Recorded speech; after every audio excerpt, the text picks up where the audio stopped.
Hello there, and welcome back. This is Rune with a View, and we're finally going to be continuing on with Disco Elysium. I feel bad about last week, but it was just not going to happen. I gotta remember where exactly we were. I think we sold off something that we probably needed to give those old men playing whatever ball game they were playing. The other thing was we found out someone purchased that we sold our gun and then someone purchased the gun. A lady that keeps calling people pig. Or said Yes. she was a pig. I think I want to say that it's her because I think she was calling herself pig or calling us pigs. But we'll find out here if we can even ask. Hello again, officers. Have you come to admire my mural? Do you know anything about the recent murder? Is that bed in the coal room yours? Okay, so not exactly what I expected, but I guess we could ask about the bed. I'm pretty sure it is hers, but confirmation, I guess? Ooh. Not only have you found my address, you've discovered my biggest secret. I'm a coal miner. I doubt that. I just noticed she is like actually looking down. That's pretty good. I feel like not a lot of games would do that. She does have eyes that seem to be smeared with coal. Yeah, no. Really, you're a miner. Don't you have a real home? It's not the nicest place, but I guess it'll have to do. Cool, I have other questions. Let's go with 3. It doesn't have to do anything at all. Nothing does. Like me. Right now, I'm doing nothing at all. She looks at the paint dripping down the wall. You don't have a real home? I'm gonna go with she doesn't. Does anyone in a city like this? She replies wistfully, looking around. Okay, we can conclude Shoot, there. Piggy. It's what you do, isn't it? Do you know anything about the recent murder? I ain't no snitch, pigstein. Go forth and forage in someone else's shit. No shortage of squealers in these parts. Actually, there is a shortage of people who talk to us in a normal, calm, informative manner. Go, Kim. We weren't put on this earth to make your life pleasant, fucko. Okay, let's leave, I guess. And maybe take note of what we need. These are all done now, isn't it? Okay, interesting. Okay, so we gotta wait till tomorrow for this. We have a map. What changed in the map? I'm not sure. These are found white checks. Oh, these are the white checks. Those are white and available to try. Okay, so these are things we can try if we wanted to. Okay. So there's that. The union boss, but we need to somehow get into that thing. Don't we kind of know who the union? Find out who's in the union box. Some unruly union men gather in the mess hall of the Whirling in Rags. They're not there today, but mostly likely they'll eventually show up. Keep an eye out for them. Okay, we could go and check, see if they're here. What else? We gotta find the rest of the armor. Okay, we should go talk to Kuno maybe. We gotta go back to the Whirling, I guess. We could talk to him about that. Find the traffic hooligan. Right. First, you should find the vehicle the joyrider used in their escapades, but we need to cross the river, which we can't right now. Due to some confusion... Oh, right, the boule. Or at least a similar looking metal sphere, yeah. I feel like we sold off the sphere that we could have used for this. The rent we're okay for. We've got 20 real. I think we've actually got 40, but that's fine. Track down the badge. I'm Wonder if it's with the jacket, which we aren't able to get right now. I mean, we could try. We'll probably take damage, but whatever. There's something she wants to tell you. You just have to present her with your badge to hear it. Or perhaps if you did. So we need to find the badge. The victim's tattoo. Joyce knows about the tattoo. We can ask her about it. Send victim's body to processing. We were holding off on that till we have a reason to inspect the body later. We still don't know who reported the crime. We gotta find a way into the secret passage in the whirling in rags. The smoker on the balcony after 2100. Okay, so we've still got some time for that, and then we still have to find... Maybe someone else knows something. Okay. Excuse me. Well, I guess let's go speak with Kuno. Maybe we can talk to the little one over here. Can we? Are you trying to sneak up on me? Come to slit my throat in my sleep? Apparently, she doesn't like people standing behind her back. Logic error. She is not sleeping right now. No. What clued you into that there, Logic? Pig's come to take me out. Trying to snuff me out. No, why would you ever say that? Are you sleeping right now? I'm sorry for sneaking up on you. Leave. Why would you ever say that? Then why are you sneaking up on me like that? It's not a good idea to scare me, pig. Not a good idea at all. Okay, so I guess we need to talk to her from the front, from in the yard, would be my guess. Because we talked to the boy Kuno, and I don't think the armor came up as an option, so possibly maybe she might know something? The girl Kuno?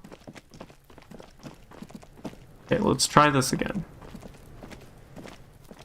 Kuno, the pig's getting pretty close to me.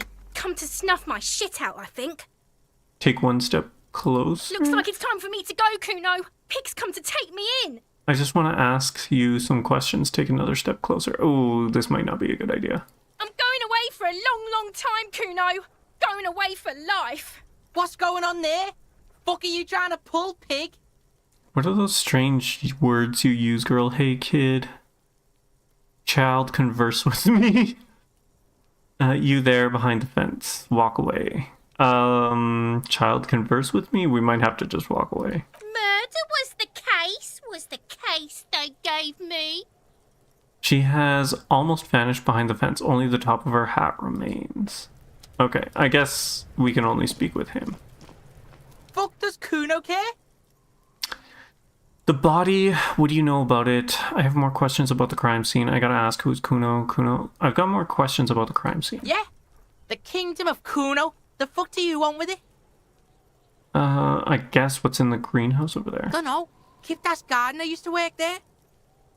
Kipt Okay. is a pejorative term used to describe people of South Seminese or Erie-Uppergite descent. It used to be a common first name among the Erie-Uppergites of Ilmara. Not so much anymore. Used to work there? You mean the young woman by the whirling in rags, that gardener? Used to work there. Yeah, that's what Kuno said. She couldn't handle the heat, so she took off. Kuno can take it. Shit's nothing to Kuno. He filled his lungs with the rancid air. His eyes get a little watery. You mean the young woman by the whirling in rags? Look, Kuno doesn't explain shit. Kuno just says shit. He looks you in the eye and nods as if agreeing with himself. Yeah, her.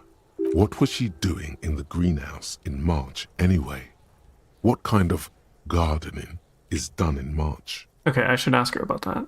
Yes, it seems suspicious. You don't like things being like that. Suspicious. Okay, let's talk about something Yeah, else. whatever. Kuno doesn't give a What shit. do you know about the body? Shitload, pig. What's your question? Don't tell the pig shit, Kuno. This is where you quickly ask him questions. Real cop questions. Like a cop. Where's the rest of his armor? Do you know who he was? Do you know how he got up there? Have you seen anyone suspicious around? There are contusions all over his body. Did you do that? More on this later. Right now, let's talk about something else. Okay, the armor is the big one. Kuno doesn't give a shit about the armor. How come? That fucking had one thing majorly wrong with him. He's a fucking mutant. A mutant? Do you remember how he looked? Fucking growth hormone shit. He's a giant. The armor's too big for any man. Kuno doesn't give a shit about that freak armor. Kuno threw that shit away. He drills his temples with his fingers in some strange aggressive gesture. So he took the... What do you mean threw it away? Kuno tried to get the helmet on. It was too big. He performs a kick off on the imaginary helmet. Kuno kicked that shit in the sea, rugby style. That shit means nothing to Kuno. You threw it in the sea? Yeah, that shit means nothing to Kuno. Kuno doesn't give a shit about material shit. Kuno's a fucking monk. He repeats. You wanna fuck on someone about that armor? Go fuck the mustached union fuck. The jolly troubadour shit at the gate. Who do you mean, troubadour? Yeah, cocking boot. You know that jolly union cow fucker? Came around talking about cows or some shit? Came around pretending like he cares about cows? Hey, I actually don't know who he's talking about. One of the union guys, obviously, but... Was it the guy that we already talked to? Yes, you met him at the gates. The one with the boots and the jolly smile. Oh, Mañana. Yeah, he's the one you want to talk to. He's fucking crazy about that armor shit. Coming here pretending like he likes cows. Trying to catch a peep at Kuno's armor. Huh, okay. Curious, my liege. Why did Kuno feed you this information? Are you just telling me this out of the kindness of your heart, Kuno? Yeah, Kuno's doing charity today. Kuno Day. Kuno feels sorry for you two loser pigs. Kuno's doing pity now. Fine, I will take the pity, Kuno. Still, seems suspicious. He may have it in for that guy. Or you may be paranoid. That is also a possibility, sire. We're probably paranoid. Do you know who he was? Do you know how he got up there? Have you seen anyone suspicious? There are contusions, we kind of know. Have you seen anything suspicious? Just a couple of pigs sniffing around in the dirt. That seems pretty fucking suspicious to Kuno. He's talking about us. Yeah, you tell the faggoty Kuno. Whoa, okay, jeez. I doubt he knows who he was. Do you know how it got up there? Sure. Probably climbed. Kuno was busy down the road when that shit went down. So you didn't see it happen? You heard Kuno. Kuno wasn't even in Martinez. Kuno wasn't in Revachol. Kuno wasn't regional. Huh, he puffs himself out. Oh, okay, where did you go then? I don't know. Some fucking He looks around trying to come up with something. Mesk or I don't know. Some other place. Night City. Kuno was in fucking Night City. Okay, well, that's a lie. There is no Night City anywhere. That sounds like the name of a city in some pulp science fiction novel.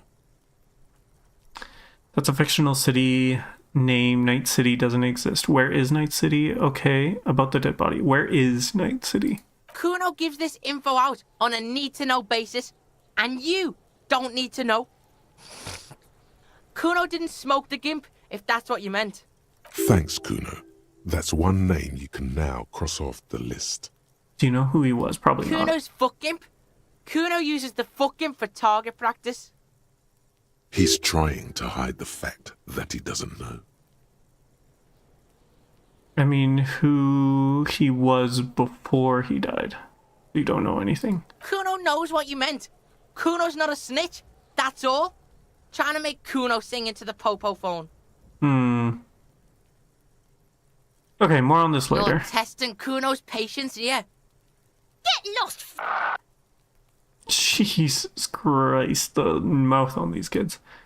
I think that's it. Okay, I'm off. Kuno doesn't fucking care.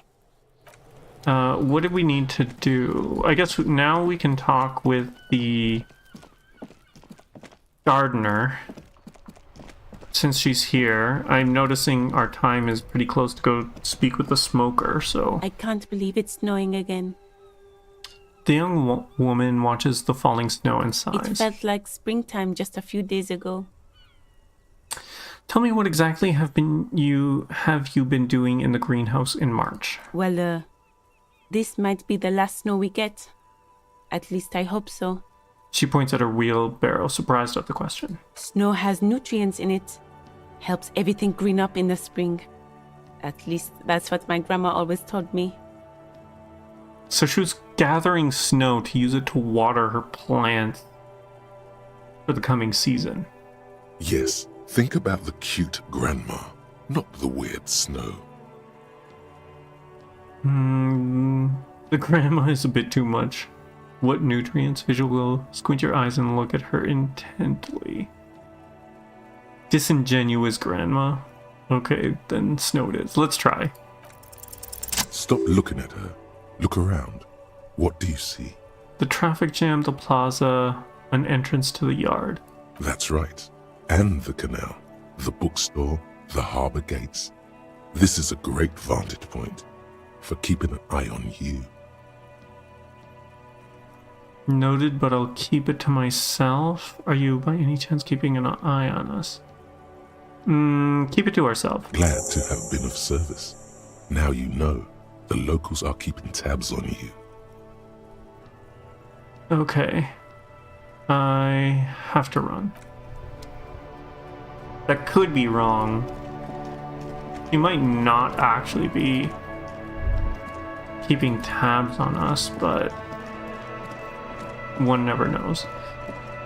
Hey, we still have some time. Maybe we can go talk to this guy now and see what he can tell us about the armor. Hola, wandering man. How can I help you?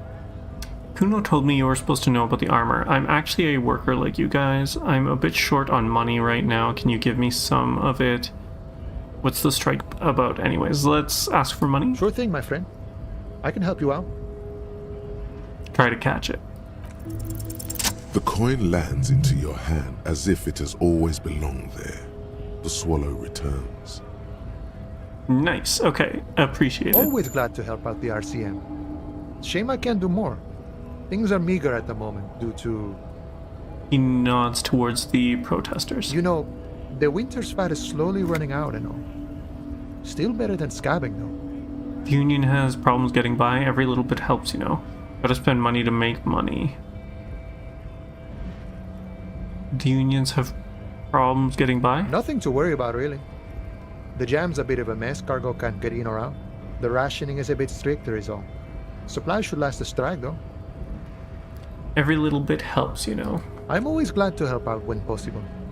Not like these slithering scabs. He looks at them in disbelief. Kuno told me you were supposed to know about the armor. The little boy had the good on his promise. Wait, what did he promise? His promise? To get me into trouble. To sick the pigs on me. Pardon the choice of words. Not mine.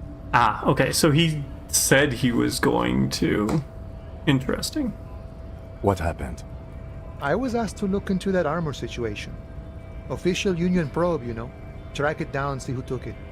Did you? At first I thought, why not? Maybe the pieces can feed the strike. Buy us a few more days under the sun, you know? So I went to this boy. He said he'll make me his prison bitch. He's got eyes everywhere, the cops in his pocket, and he's the king of Jamrock. Serves me right for doing menial footwork. I dropped that probe right then and there, and it still got me into trouble. One bad move is all it takes. So Kuno used us to, what, scare you? The probe into the armor, what did you learn? It's a minor nuisance. It's all good. He contemplates taking a swig from his flask. Okay, what about the armor? I learned that people don't want to talk to a drunk union man about some armor. What else? Not much. Technical stuff mostly. That was the interesting part. What sort of technical stuff? I did some research into this armadura. Let's say I have friends at the library. I didn't get into the material science, just how it comes off. He explains with a wry smile. How does it come off? In parts. 4 in total. The helmet was the first to go. The kid says he tore it off and kicked it into the sea. I believe him. The boots were still on the guy last I saw. Too hard to remove. Probably because of the blood pooling would be my guess. Swelled up. So, as I count, there are 2 parts missing. The gauntlets and the cuirass. This is where I left off. Too much hassle. More like a job for some militia. Hold up, 4 pieces. Helmet, cuirass, gauntlets, boots. What about the leggings? Helmet, gauntlets, cuirass, boots. What about the leggings? I'm going to find 1 piece of it. 1 is enough. I'm ambitious. I'm going to find all of it. All the pieces. Actually, I may have better things to do. Hold up, 4 pieces. Oh, they're just gone. They don't exist anymore, if they ever did at all. Forget about them. I did. He gives you a jolly shrug. I'm ambitious. I'm going to find all of it. All of it? There are junior officers out there, eager to prove themselves. I would leave some for them, and I would leave the boots to processing, but okay. Let's find all of it. It's implied. He finds it unlikely that you will succeed in this. Guess what, Rhetoric? So do I. I'm most likely biting off more than I can chew. And Mesqui's epic then, all across Martinez. I hope it will be a real bonanza for you.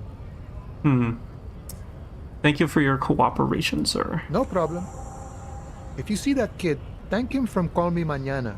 Thank him for showing me the way.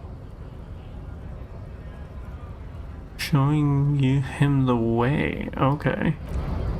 Interesting. Can we actually go speak with... Well, this is probably a bad idea. We can't speak with you. Can we speak with you? Your body betrays your degeneracy. Yeah, Measurehead. His body totally betrays his degeneracy. The young woman at the giant's side agrees. Say nothing, size him up first. What do you mean my body betrays my body does not. My body is unimportant. I'm with the police and we need to get into the harbor. We don't have time to get into this. That is precisely the negligence that has led you to succumb to Allegro.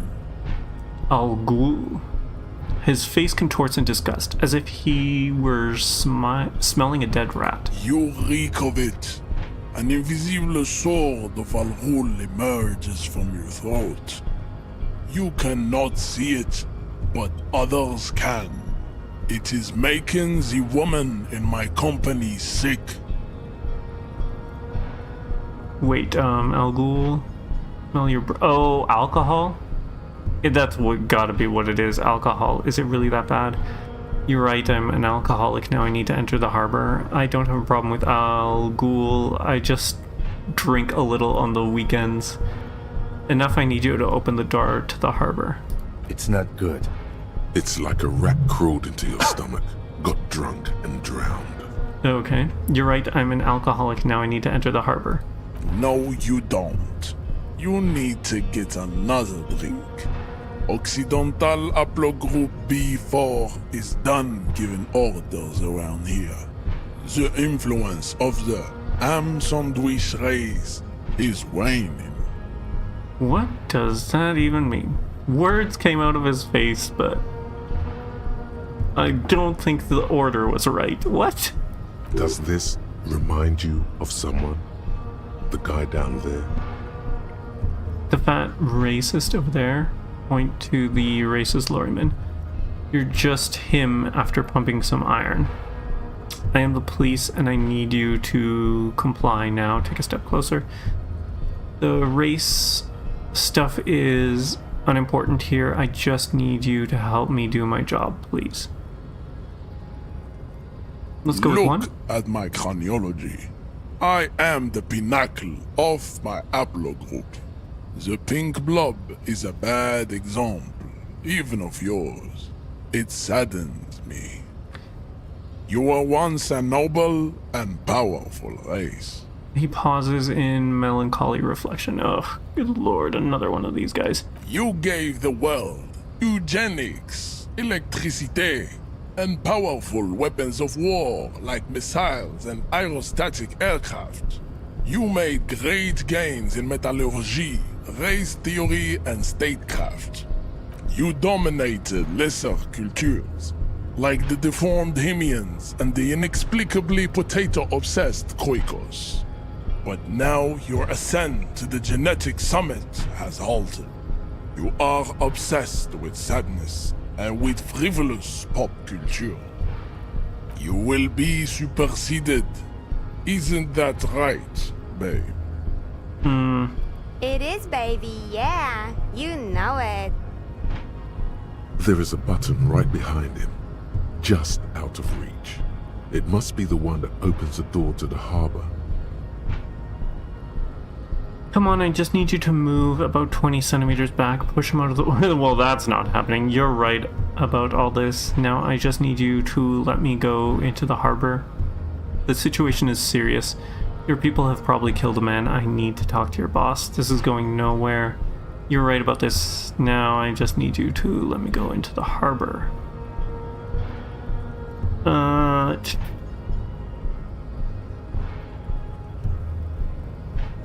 This is going we still nowhere. need to get into the harbor. There's an interview to conduct. There must be another way. Try the jump, up there on the roof. It'll be worth it, else there is little choice but to figure out a way to deal with the man. Yeah, I think we're gonna have to just jump.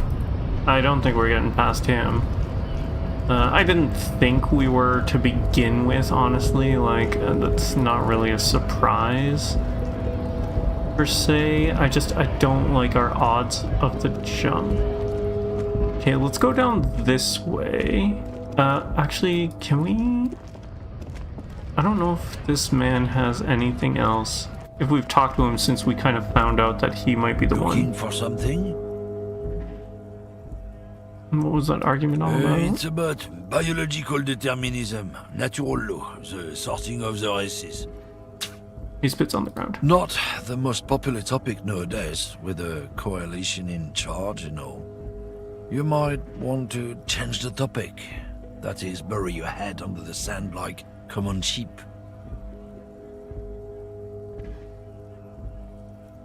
To be honest, I can't really remember what that means. Please explain. Oh, so you're just racist. Makes sense.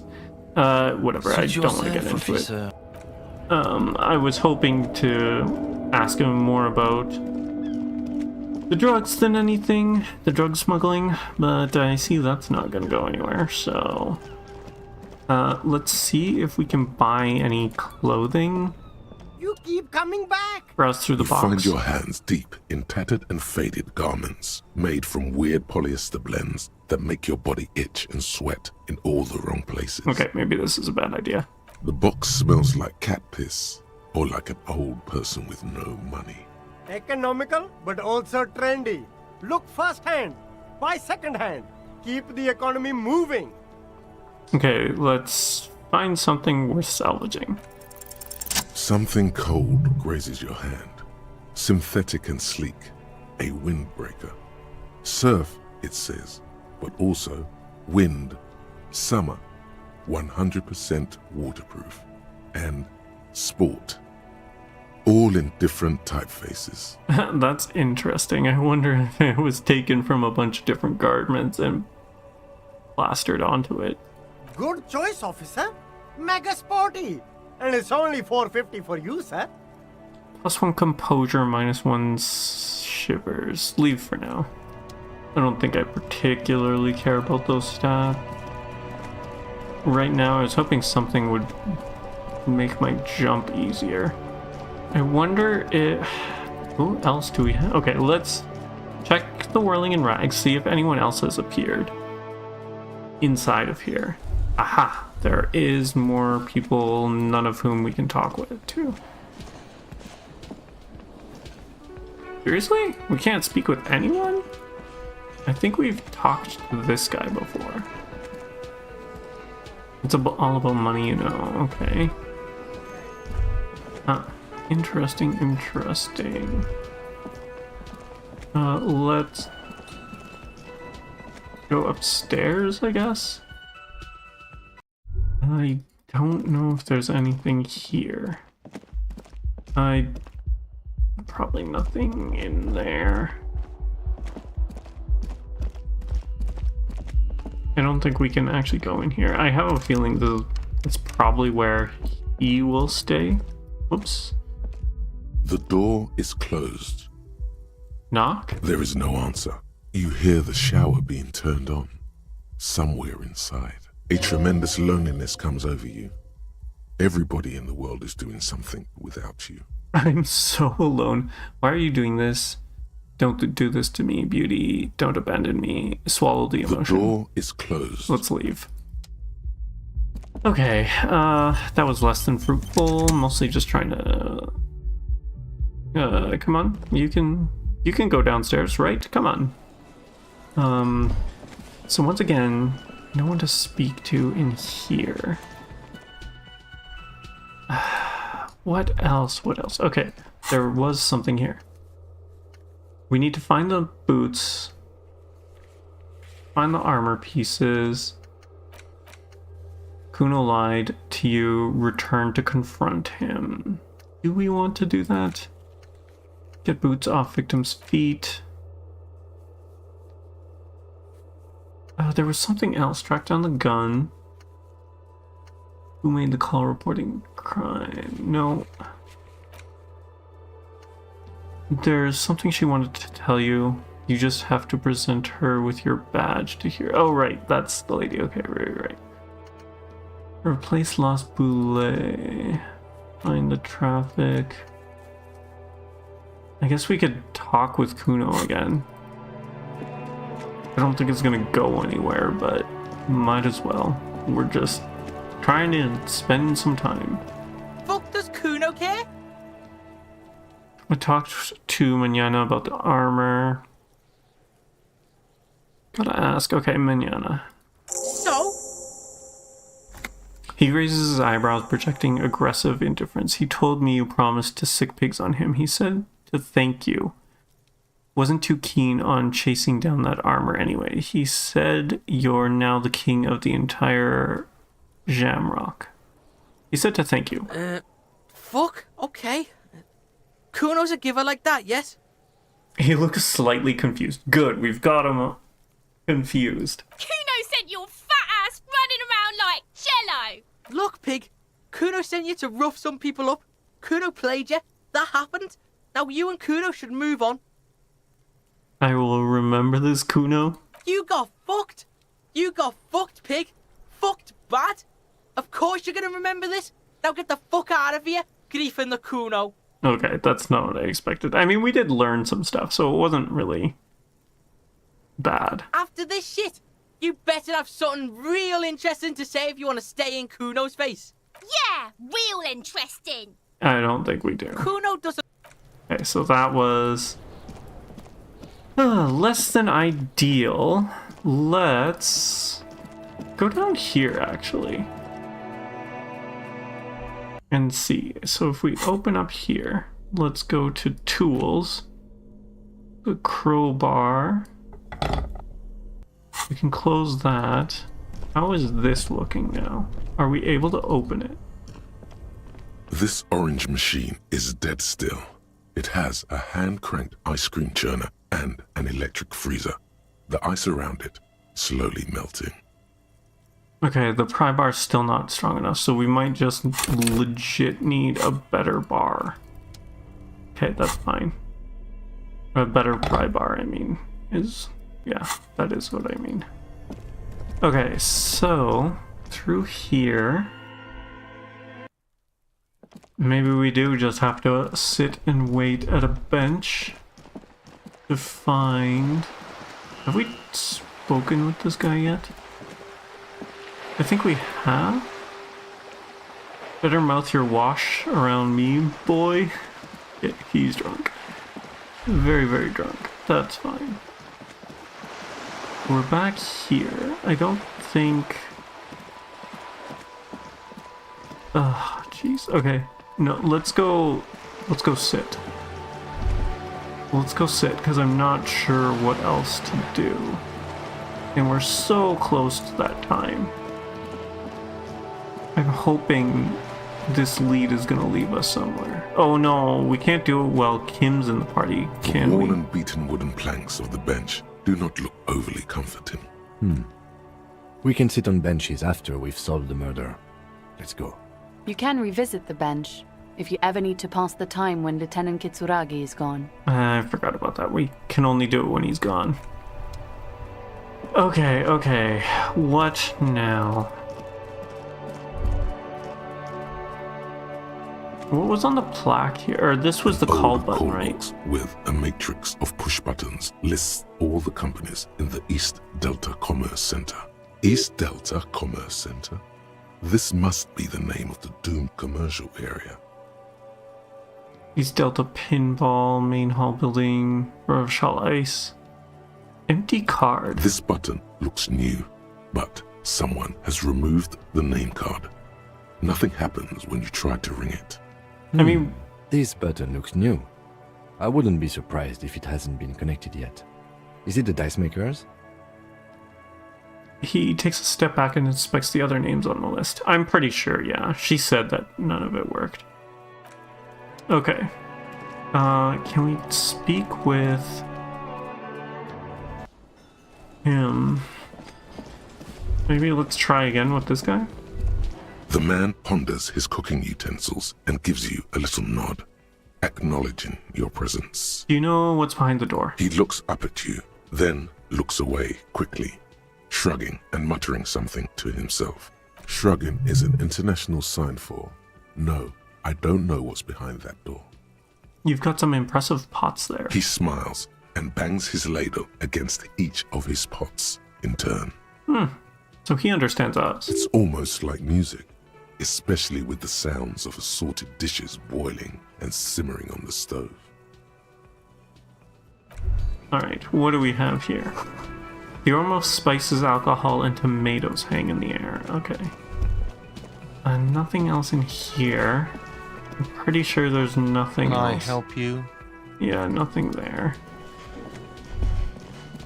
Can we speak with her again? I don't think she was Hello very again, sweetie. helpful.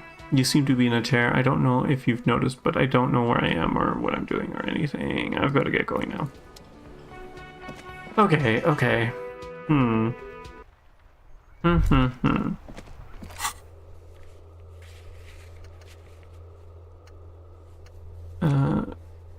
Call Alice back in a day, right? Smoke around the balcony after 2100. And we seem to not be there. Inside, you see a set of steering levers, a radio microphone, a pull-out toolbox, and the soft glow of the fuel preheater gauge. No, let's leave. Okay. That's that. Maybe we can try speaking to that woman who was over here again. I doubt it, but we could see if maybe... The woman still has her eyes fixed on the photograph in her hands. In the background, the radio plays. Okay, time to be incredibly rude. Wait, The lieutenant stops you before you can snap. she's just a distracted old woman. Better to leave her alone. Okay, if you say so. I believe you, him. What do you have to say? Yes? Why did the 41st send me? Because you're Ah, the we best qualified. failed. No, that doesn't seem right. No, that makes sense. I'm exceedingly qualified. Don't Braden, I'm good for You nothing. look dumb if you keep the lieutenant waiting for too long. Okay, so that's locked. We'd have to put a skill point into logic, whatever. Let's heal up. You seem to be following Excuse me?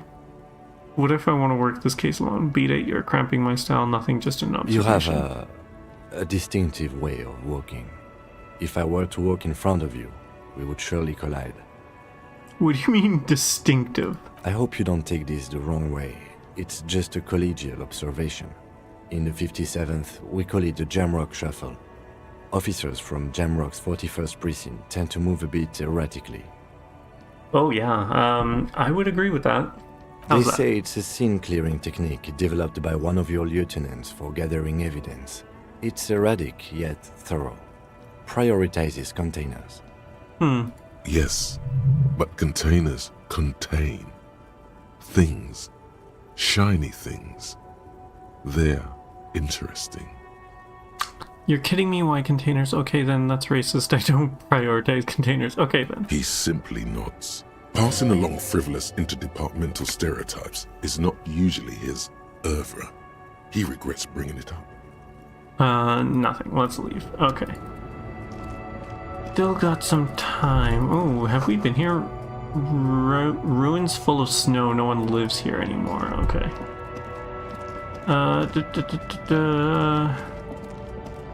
Through here.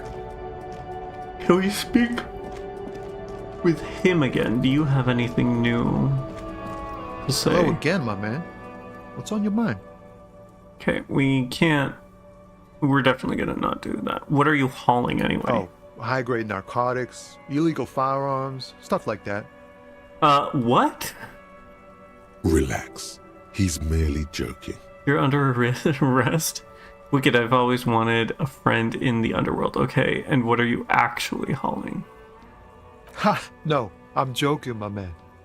Found runs a nice, clean business. This haul of cargo is mostly sporting goods. You know, tracksuits and that kind of thing. Okay, I was wondering if this was the guy that was the contact for the guy selling things down in the south there. They usually get shipped to Grad and the Occident, though we've been making headway in the Ilmaran market lately. So nothing illegal then. That's your merchandise behind you. Can I get one of those Fallon tracksuits you're hauling? Right, I had another question. Let's try. We're pals and all, but I can't just freely hand out the merchandise. The bosses won't be happy.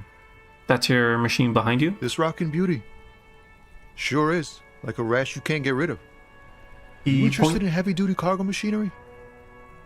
He points at the lorry with his thumb. A motor lorry, also called a camion, on Caillou and neighboring islands. This one looks roughed up enough to be some sort of found rust bucket. Maybe the A6? That's an A6 you got there? Yeah, these lorries are pretty neat. Interested? Not really. I just asked because I don't know. Must be a cop reflex. Let's see if it is an A6. Good eye, my man. Yup, she's an old one, but reliable. Me and her spent a long time together.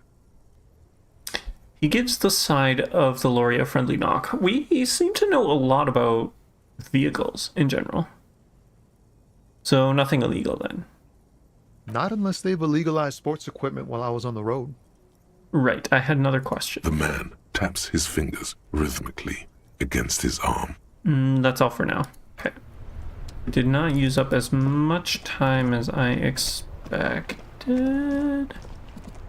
but it will have to do for now. Okay, that's that.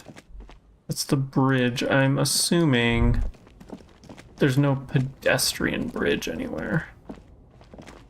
Unless, no, that's just another, I guess the pedestrian bridge is a part of the roadway. Zoom out a bit here, see if we can see more stuff. Yeah, okay, let's try talking. Wait, what's this? Can we interact with? A couple of indicator lights are missing from this control panel. Loose wires dangle from the now vacant holes. In the middle is a lever. Beneath it, a small metal plaque. This panel usually closes the waterlock, turning it into a bridge that lets you cross the canal. But there's a crashed salmon butter sign in the way. Pulling the lever probably won't do anything. Let's leave. Okay, so we need to deal with this here, right? Can we? The crumpled salmon butter billboard still soaks in the canal, marked by... Okay, the lieutenant looks on, waiting for you to wrap up your... Can we... I doubt we can do anything with the chain cutters on this thing. The crumpled salmon... Yeah, okay, the that didn't lieutenant work. looks on. What about the crowbar? Probably not. The crumpled Samaran butter. No, okay. The lieutenant looks on. So nothing there. Let's talk to him. Evening, officers. Can I have some of that salami? Sure thing.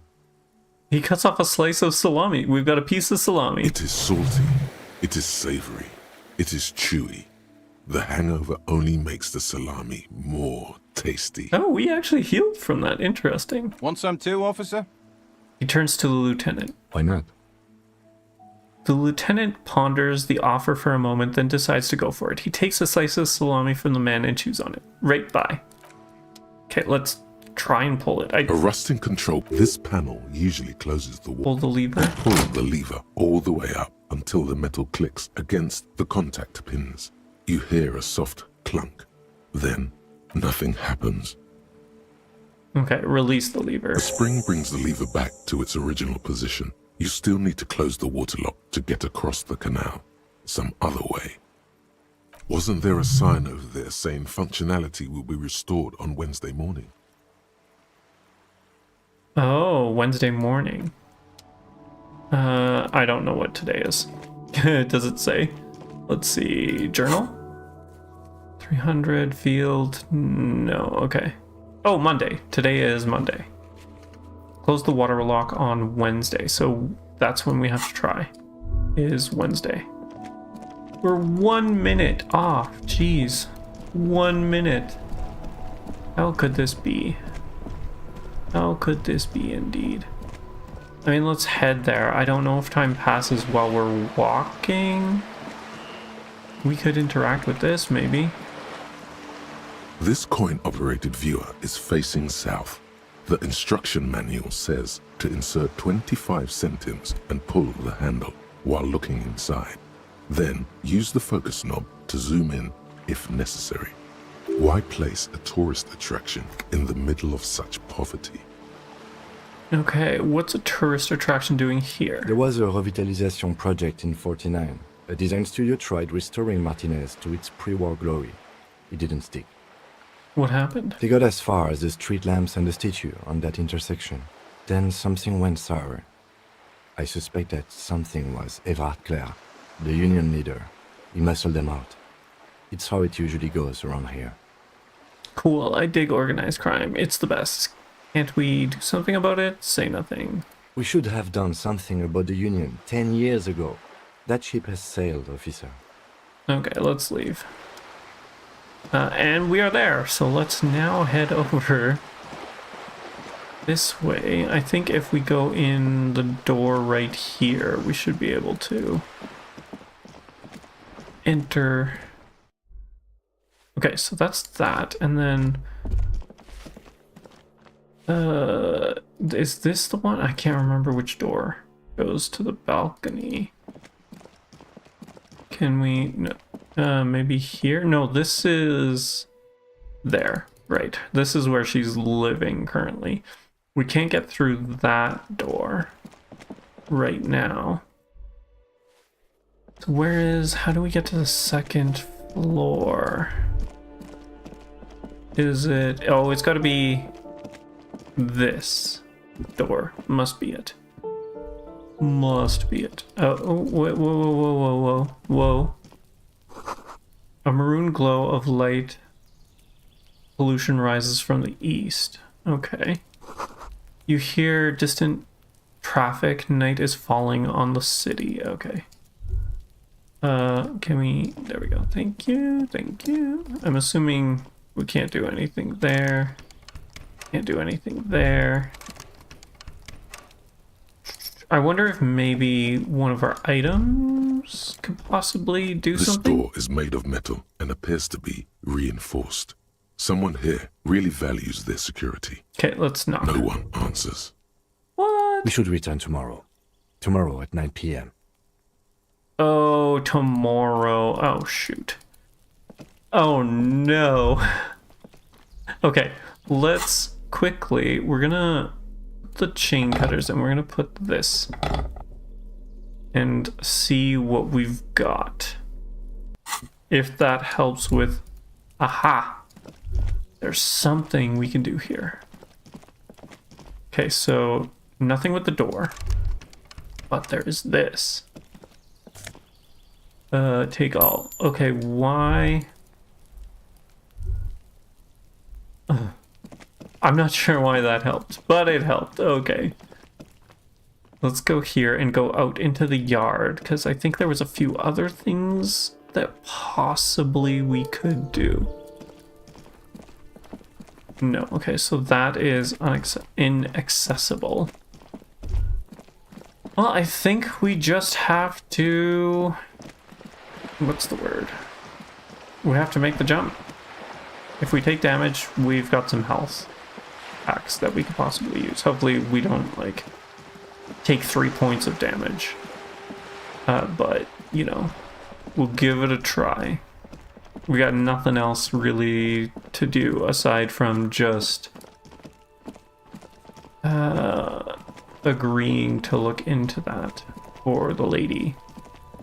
This isn't even a guarantee of our badge being in the jacket, which is not great, but it is what it is.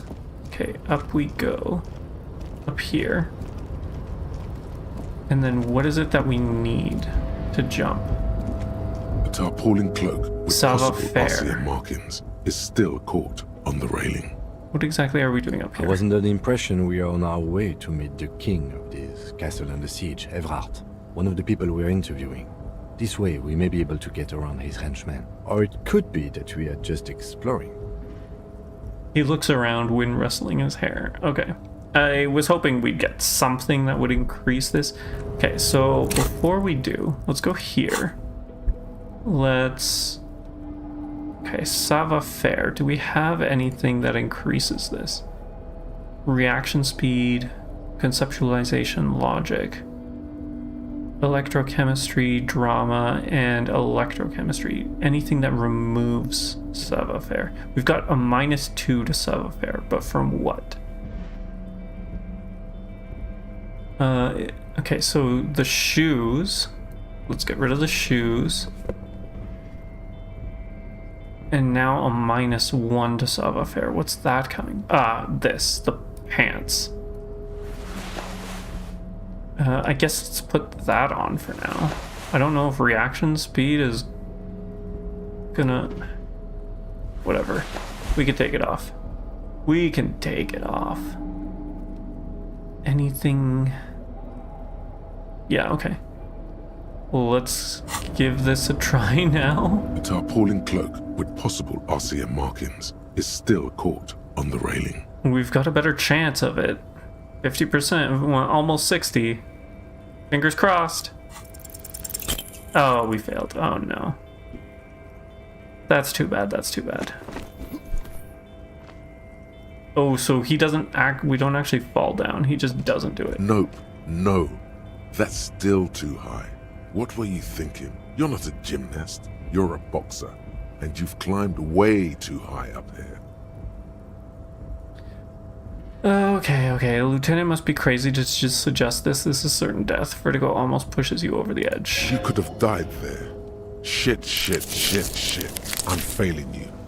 This wasn't part of our deal. Hey, what happened? He sounds genuinely worried. I'm alright, Kim. I just can't do it right now. I understand. We can always come back when you are feeling better. It's just a cloak after all.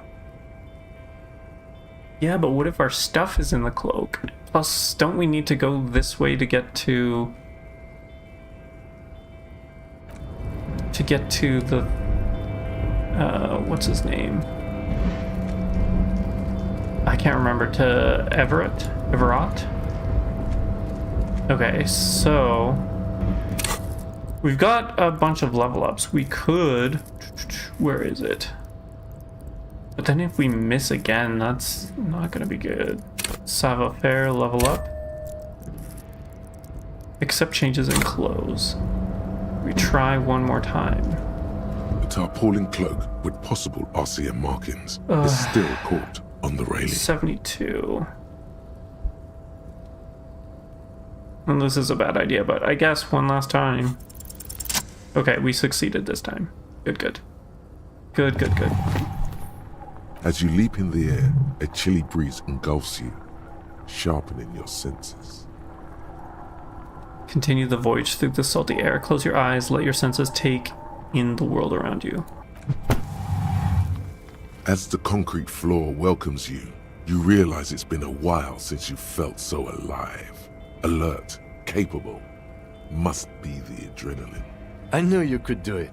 My climbing down might not have been as disco as your jump, but at least we can explore the harbor now. Why couldn't we just climb around it? Climb down like Kim. With your feet firmly planted on the concrete, the noise of the harbor rushes back in. Okay, so let's put our shoes back on. And then we have 2 sets of pants, right? We've got electrochemistry, but minus reaction speed.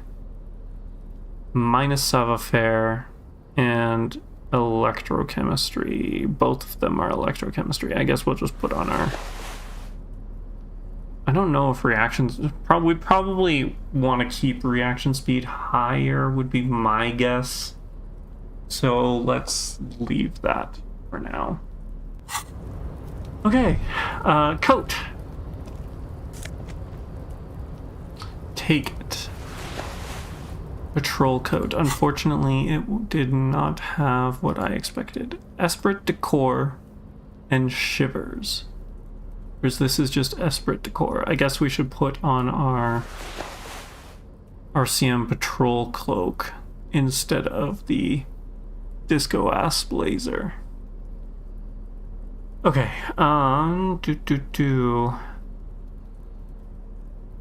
yeah, that's too bad. That is too bad. What is this? Collecting rainwater. You mean snow. It's collecting snow, I think. What are these 2 things? Numerous empty bottles of Commodore Red and Potent Pilsner. At least 3 packs worth of cigarette butts. What is this? This is the night watchman's booth. The name on the door reads, René Arnaud. Listen, it's okay to take a few minutes to yourself. Sit down and have a breather. Have a seat, rest. So this is where René works. I'm gonna look around. If you must. But please hurry. We are pretty easy to spot up here. Nothing incriminating catches your eye. The cabinets are clean and their sparse contents meticulously organized. There's a framed photograph on the table. Take the picture? It's a black and white photo of a young couple out in a street fair. The man, René, is dressed in a Royal Carabinier uniform. The girl is young and very pretty. She is smiling playfully at the camera. Why did you take that picture of René? I'm gonna ask him about it. I'm a cop. It's instinctual to collect evidence. I'm making an artistic photo collage, Kim. Of course you are. What murder investigation would be complete without an arbitrary photo collage? Exactly, Kim. You get us exactly. We can't put it back, can we? Items. I feel bad. I should have left it. Oh well. Oh well. I guess this is what is going on now. We're just taking photos. What is this? All around you, great machines in quintessence. What is this? White pine trees are painted onto the screen covering. Looks like a forest under the snow. A composite eye of halogen lights watches you, emitting a low buzz. What about this here?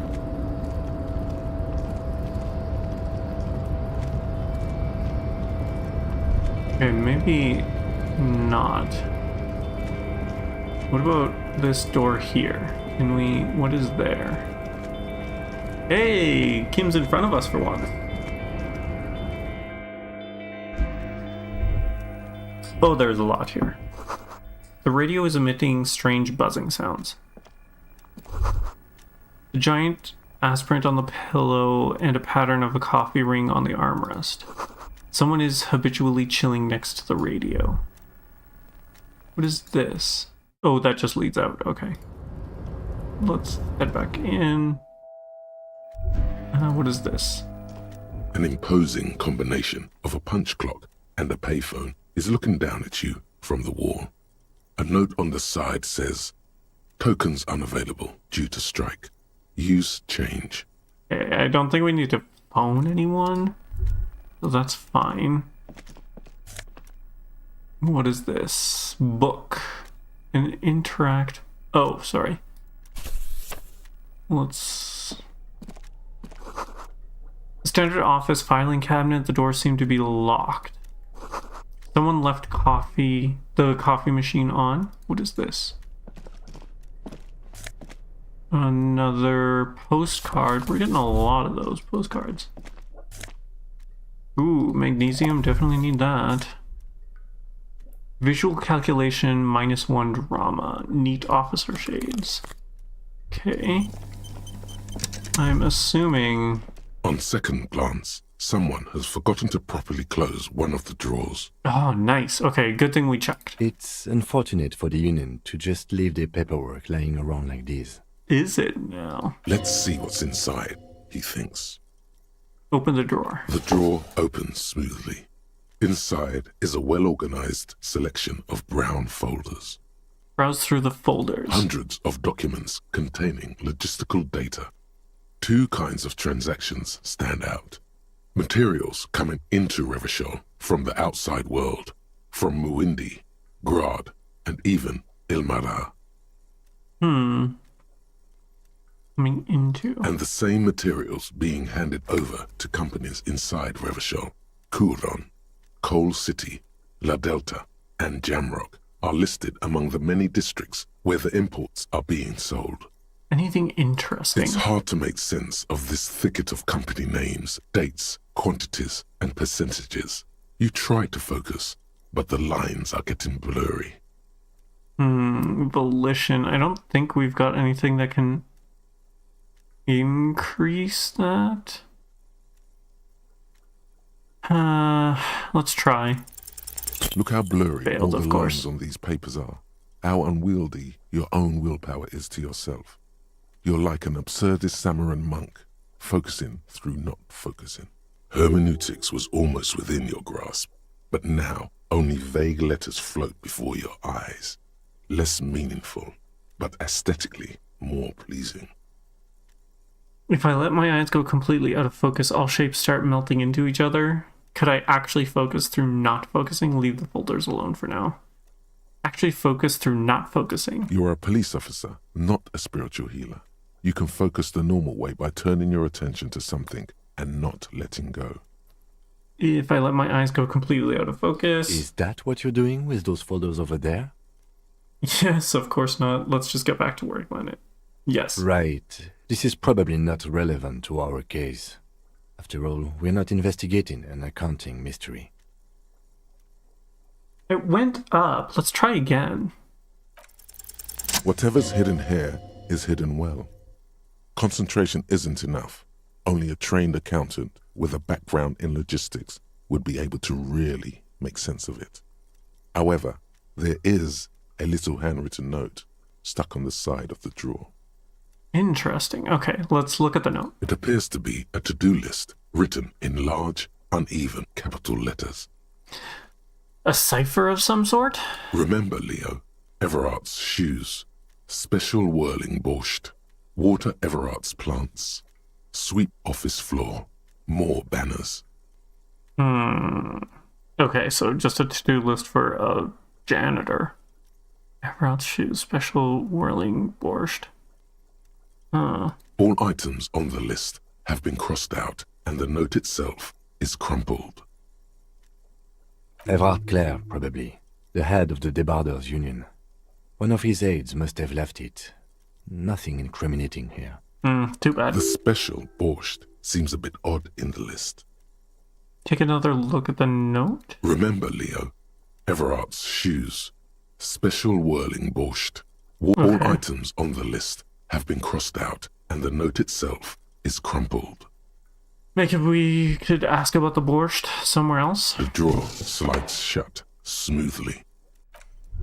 Okay, what about here? This is a Dewey typewriter. The model name is on the back. Every worker member of the board is written at the top of the flyers. And at the bottom, the union logo and demand democracy. Okay, I think we can leave now. And then I guess we'll go back to where we were. Hope we don't really get spotted. Probably will.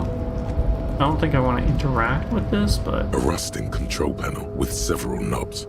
2 buttons marked Marche and Arrête are faded with use. It seems to control the large crane above. A container is attached to its hook block. Well, I think Arrête is stop in French. On. Arrête. Off.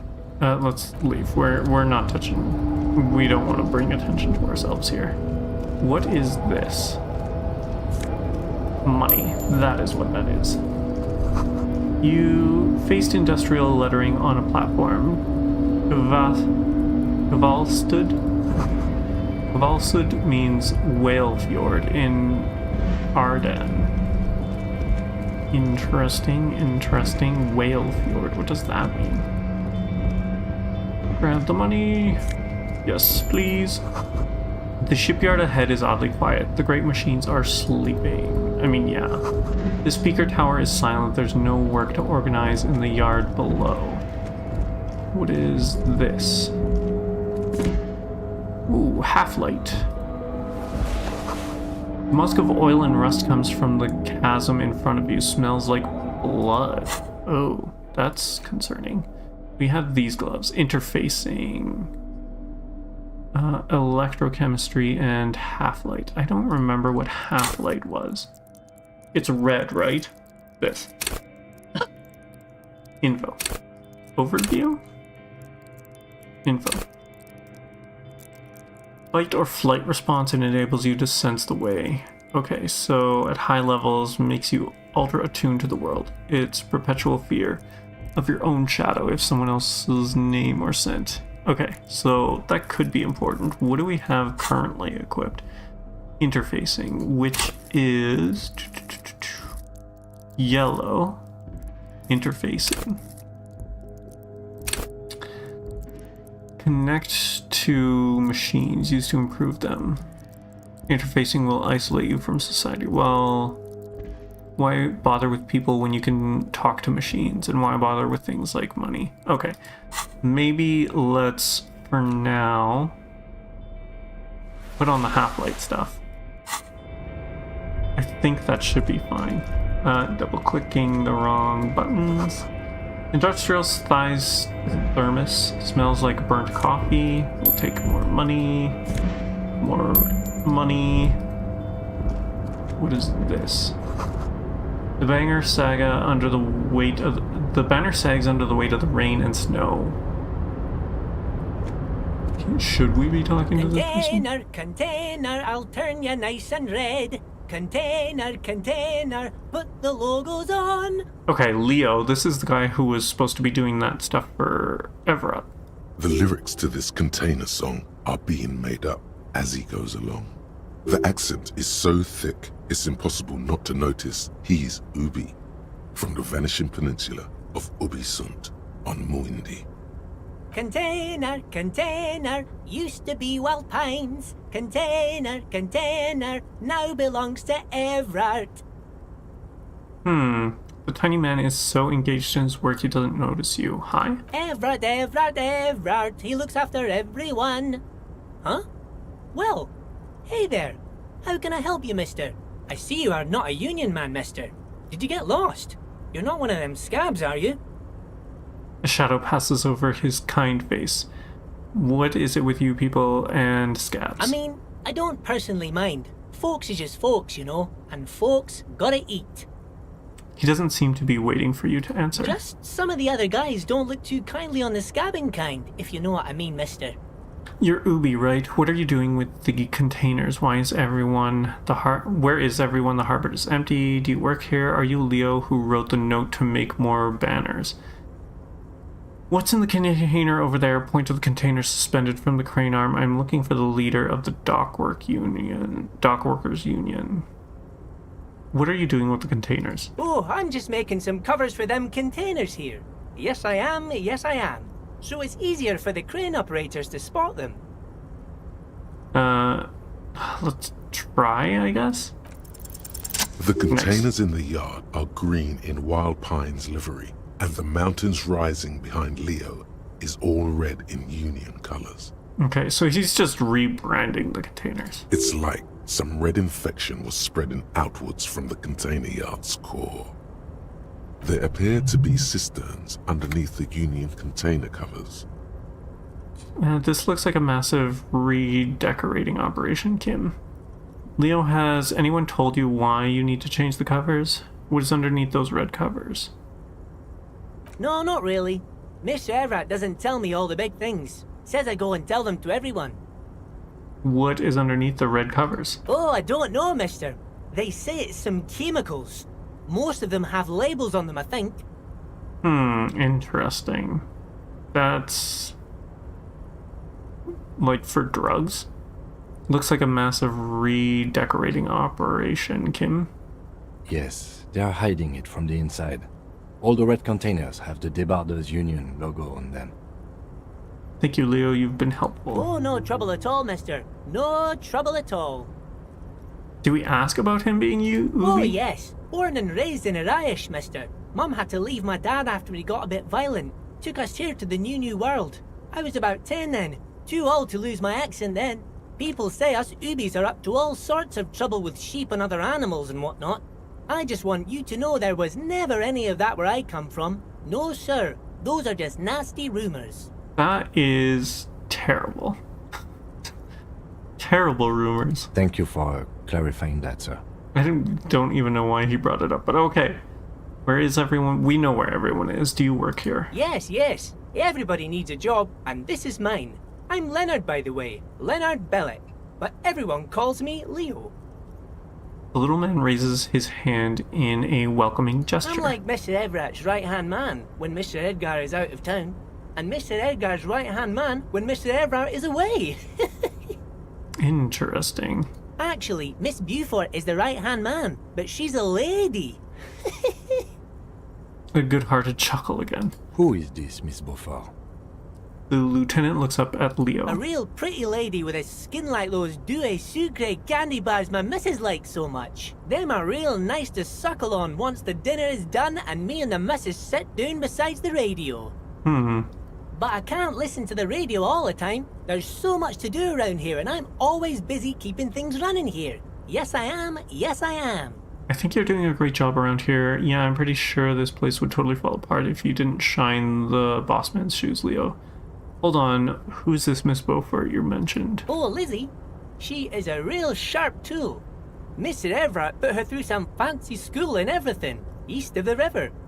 4 years she was gone, and when she came back, she was all fancy and lawyerly. He respects that word. That's obvious. But she's a real nice girl.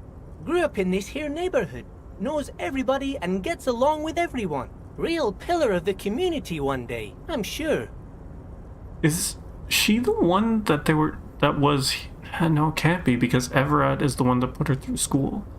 So she can't be the one that they ran out. If me missus and me was to have a child, I'd be real happy if she turned out like her. But she can't have kids. Dr. Lemaitre said so. And she knows about such things. Been a doctor for almost 50 years she has. He sighs and falls silent, watching you meekly with his blue eyes. So Everett trained a lawyer named Miss Beaufort. Interesting. I think you're doing a great job around here, Leo. Yes, this place really seems to run like clockwork. Keep it up, Leo. The lieutenant smiles at the little man. Well, thanks a lot. Coming from you, it means a lot, really. You didn't think it was possible, but the smile becomes even wider. Sometimes I feel some of the guys don't really get how much I bust my ass for them here. But you guys are alright. We must protect Leo. Let's not do that. What are the containers over there? I'm looking for the leader. Let's ask about the containers over there. Oh, that one. That should be empty as far as I know. Lots of containers here have nothing in them. They're just waiting to be loaded up. Oh, okay, fair enough. I'm looking for the leader of the union. Oh, you want Mr. Everard then? He's an awfully nice fellow, he is. Him and his brother are both nice fellows. They've lived their entire lives in this here neighborhood. He coughs, then continues immediately. Guys like Mr. Everard and Mr. Edgar, his brother, are real good guys. Made Martinez what it is today. Mr. Everard and Mr. Edgar and I went to the same school we did when we were boys. I doubt them being good guys, though. Easy now, Leo. I just want to know where I can find this man. Oh, Mr. Everard is usually in his office, of course. But you gotta be quick if you want to see him. He leaves around 10 p.m. Oh, no! It's 10 p.m. already. Oh, shoot. Okay, I'm off. Bye-bye now. Man, that's not good. Okay, let's talk with Kim. We should think about calling it a day, maybe. The nights are still miserably cold this time of year. Yes, my hostel room calls. We can pick up where we left off tomorrow morning. End. Okay, so we need to head back. I cannot believe we missed our chance. Should have done this earlier. I wasn't thinking. How are we gonna get back? I guess is gonna be the trick.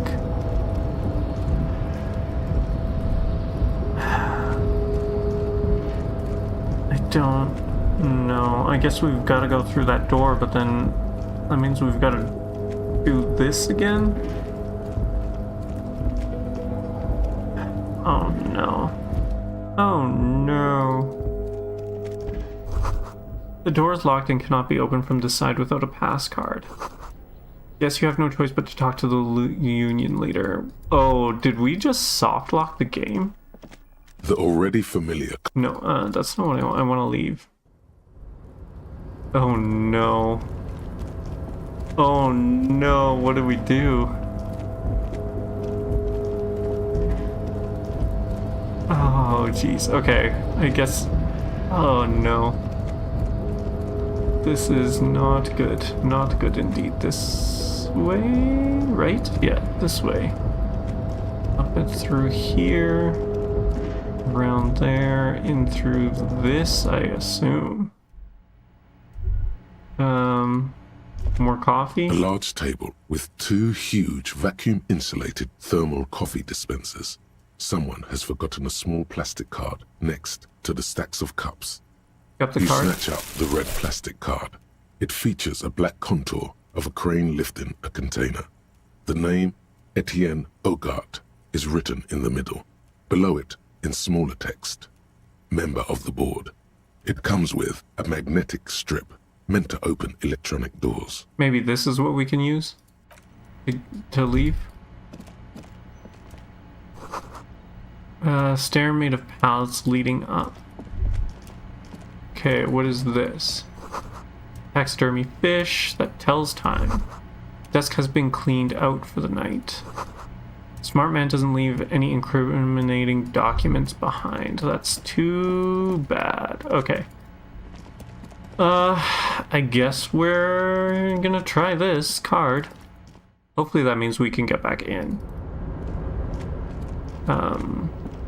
Once it comes time. Through here.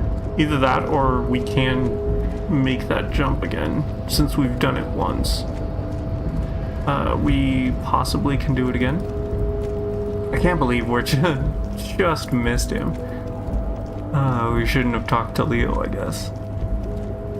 We shouldn't have, well, I made the mistake of waiting to try and talk to the smoker, but we were supposed to come back the next day. Okay, perfect. So that works. Oh, these guys are gone now. I wonder if maybe because work hours are done. What's this? It says GRIH, Greater Revachol Industrial Harbor. Okay, that makes sense. That makes sense. Can we get in here, maybe? Since no one's here now? A lorry stuck in the traffic jam. No, okay.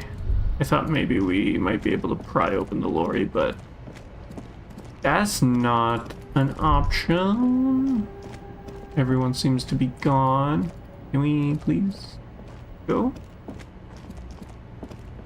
She's still sitting there, interestingly enough.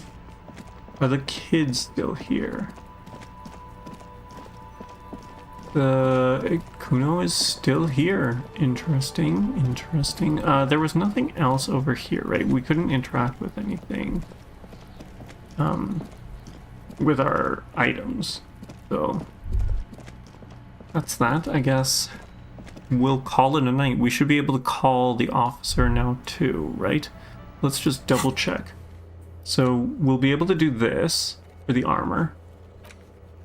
We're gonna have to pay 20 for tomorrow night. The balcony is tomorrow again. Wednesday for that. Okay, so those are all of the timed ones. So nothing terrible, okay.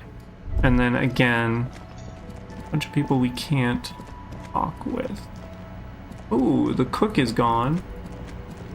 I'm assuming... You see a heavy steel door with a prominent dimple lock. Touch the door? Cobalt blue surface feels rough to touch. The stainless steel door is flush with its frame on every side. Old cobalt paint, rough on the fingers.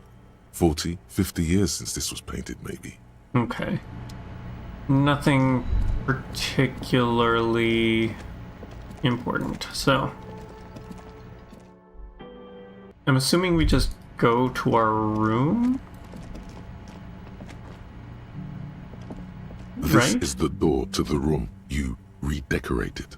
Good night, Lieutenant. Just a moment. We should talk about our progress on the investigation. Let's go out to the balcony. Okay, let's go. I was not expecting this, but sure.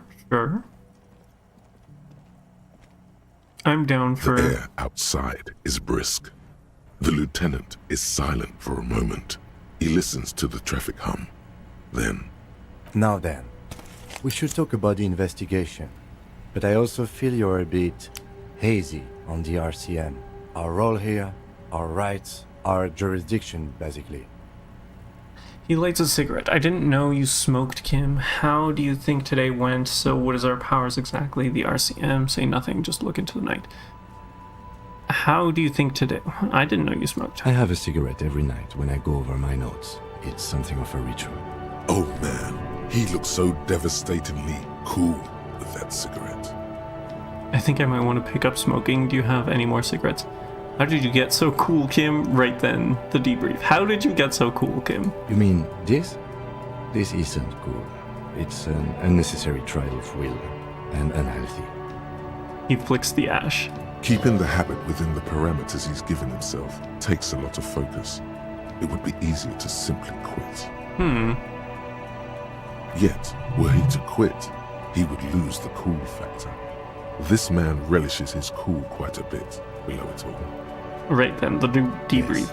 It's been a long and eventful day. How do you think today went? Well, we inspected the victim's body, so that's good.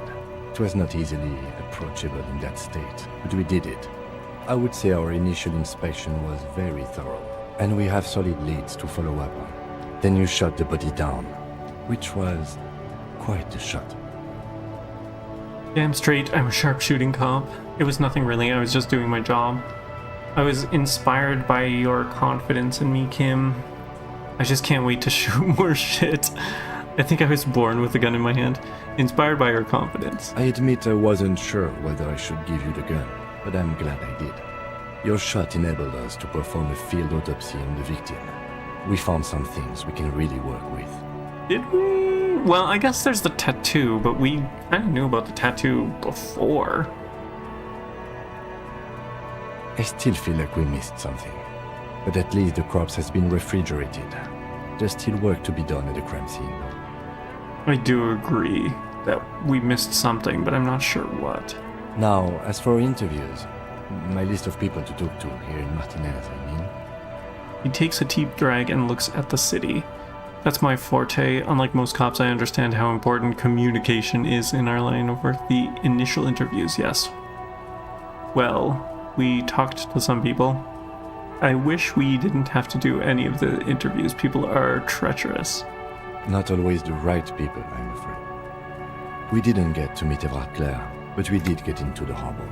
It'll be easier to reach him tomorrow. Okay, perfect. We talked to Joyce Messier, but didn't get any information from her. I have a feeling Joyce knows how dangerous the situation really is. We have to get her to talk to us. I know, I really wish we had found our badge, but unfortunately, it was not with our coat. If Kim is emphasizing something this much, it really must be important. Okay, so Joyce is a big thing. Above all, though, today was exhausting. What's with all the running? You run a lot. Is that a standard Precinct 41 practice? Yes, it's just part of the Jamrock Shuffle. I don't like to waste time, you know, my mind moves fast, the rest has to try to keep up. I'm training for a long distance run, I want to raise money for charity, yeah, right. Yeah, that's just how we roll in Precinct 41. I don't know why I do the things I do, Lieutenant Kitsuragi.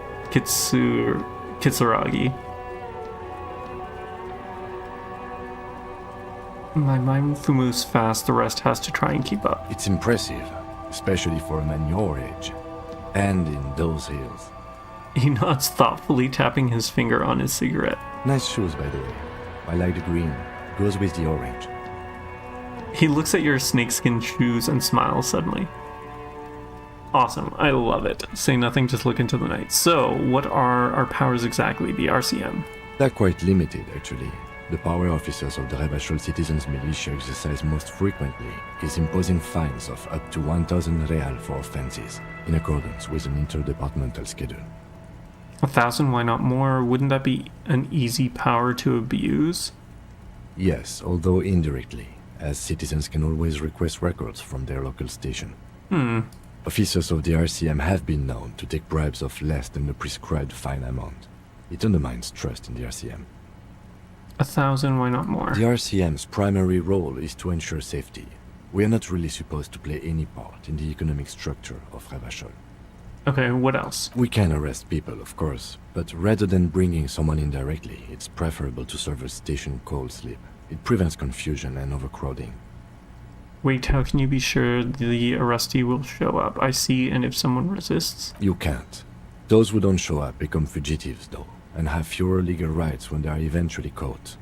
It's about power projection. Thus far, they seem to mostly show up. I see, and if someone resists? We are permitted to use whatever force we deem necessary, even lethal. Wait, so if I kill someone on duty, have you ever killed anyone, Kim? Have I killed anyone? What happened to the people we convict? And who makes all the rules? We don't convict. We arrest and send them to coalition government courts in Couron and La Delta. The prosecution works off our testimonies and records, which is why it's paramount to keep them. He taps on his coat pocket, where he keeps his notes. Have I killed anyone? That's an improbability. Perhaps even impossibility. I probably have. I don't know if I really want to know. No, I don't think I have. Perhaps. But Precinct 41 is known for a higher than average rate of kills. Have you ever killed anyone? Yes. The last time was 4 years ago. Oh. He has internalized it well. It's just that. A fact. A self-contained past event. And who makes all these rules? The coalition government, and the moral intern more broadly. The RCM was formed by the coalition government to restore order in the international zone after the revolution. So we did. Now we attempt to maintain that order. No more, no less. His gaze is absently fixed on a window below that just went dark. Or perhaps it is better to say we were allowed to form. It's a point of contention whether the citizens of Rebachol or the coalition government founded the RCM. Well, let's say it was the citizens, let's say it was the government. Citizens. Be sentimental if you like. Either way, the moral intern leases us the right to keep the peace in this city, and they will take it away if we misuse it. Oh, I don't know why that was a question instead of a statement. Oh well. Or if they think you do. The moral intern, what is it? Say nothing. The Moralist International are the world's largest political organization. You know who they are. They have been running this place after the revolution failed. If I didn't know, how would you describe them? They're a union of center-left and center-right parties across the Real Belt. Our coalition government is just one of its many projects. They also run the ICP, EPIS, most intergovernmental organizations in the world. What do they believe in? What is their symbol? What do you think of them? What is their symbol? Interesting question. It's a blue forget-me-not. Their motto is love, compassion, self-discipline. I think you can gauge what they want you to think of them from that. Yeah, that's interesting. Something kind and usual. Something almost self-explanatory. Something like the dark blue, serious color of the early night sky above. What do you think of them? The moral intern are a fact. I try not to have opinions on facts until they change. And it doesn't look like that's about to happen. I have an opinion on the moral intern. Do you? Oh, the lieutenant arches his brow and pulls on his cigarette. It's a slim white thing in his finger. Things are bad out there. Point to the city. We need them here. Give us all the right to police Revachol. They've done an awful job here. Have you seen this place? Things are bad. We're stooges of the world's biggest bourgeois organization protecting bourgeois rights. Mutter silently. Immigrants, liberal, kips. Fucking men are turning into women. On second thought, I don't have any opinion. Forget about this.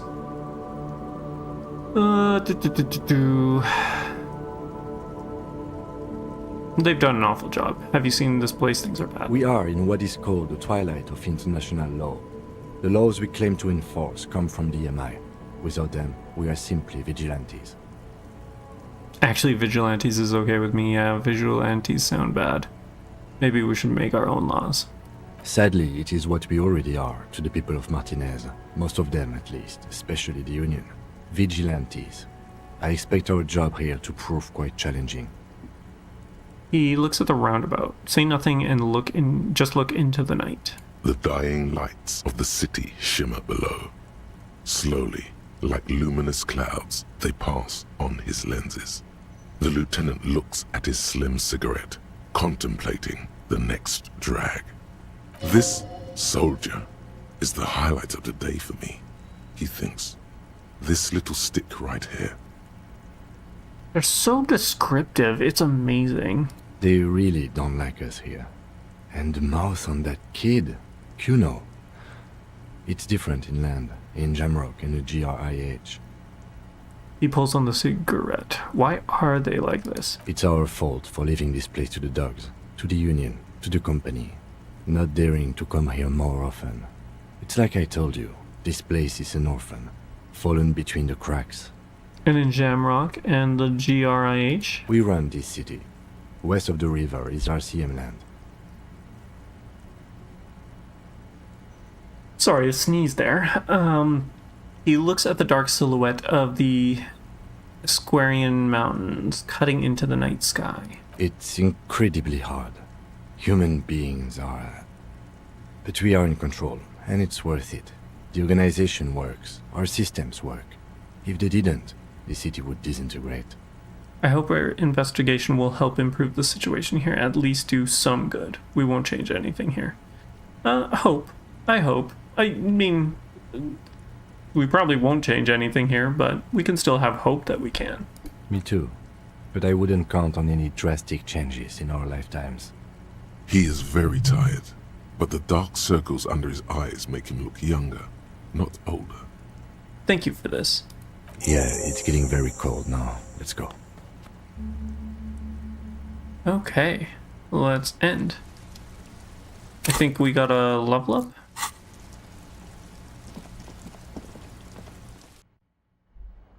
So, back to bed and see what we can learn in the morning. See you in the morning.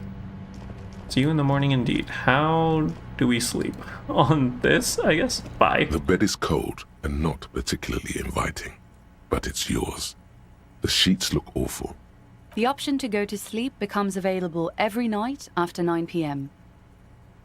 Crawl in. Well... The sheets feel at once coarse and clammy against your skin. The bed sags beneath your weight as you stretch out and finally close your eyes. We made quite a bit of progress, I think. I don't know where it's leading, mind you, but... And then sleep doesn't come. That was strange. It played before it was supposed to. But I want to sleep. Obviously, you're in bed with your eyes closed, but it's not happening. Why? Maybe it's the bed's fault. Roll over to the other side. It's a little better. Colors, scenes, and half-formed phrases still litter your mind. Part of you is still trying to solve the case, isn't it? No more thoughts. Fall asleep, now. Your breathing steadies. A great silence washes over you, until your eyelids twitch in your sleep, and images start forming. In our sleep, so we did fall asleep. Probably a good thing. I think we need sleep, especially after the what on earth. What are we doing? I'm assuming we have to go this way. Oh yay, it's us with a disco ball. I guess the only thing we can interact with is ourselves. Do you remember the scent of your childhood? What is this? I remember nothing. I was born in a hospital where people usually go to die. I remember nothing. Do you remember your wife's hand on your face? Tell me, what is this? I'm not answering before you tell me who you are. You said who? I left. I was left. You said who?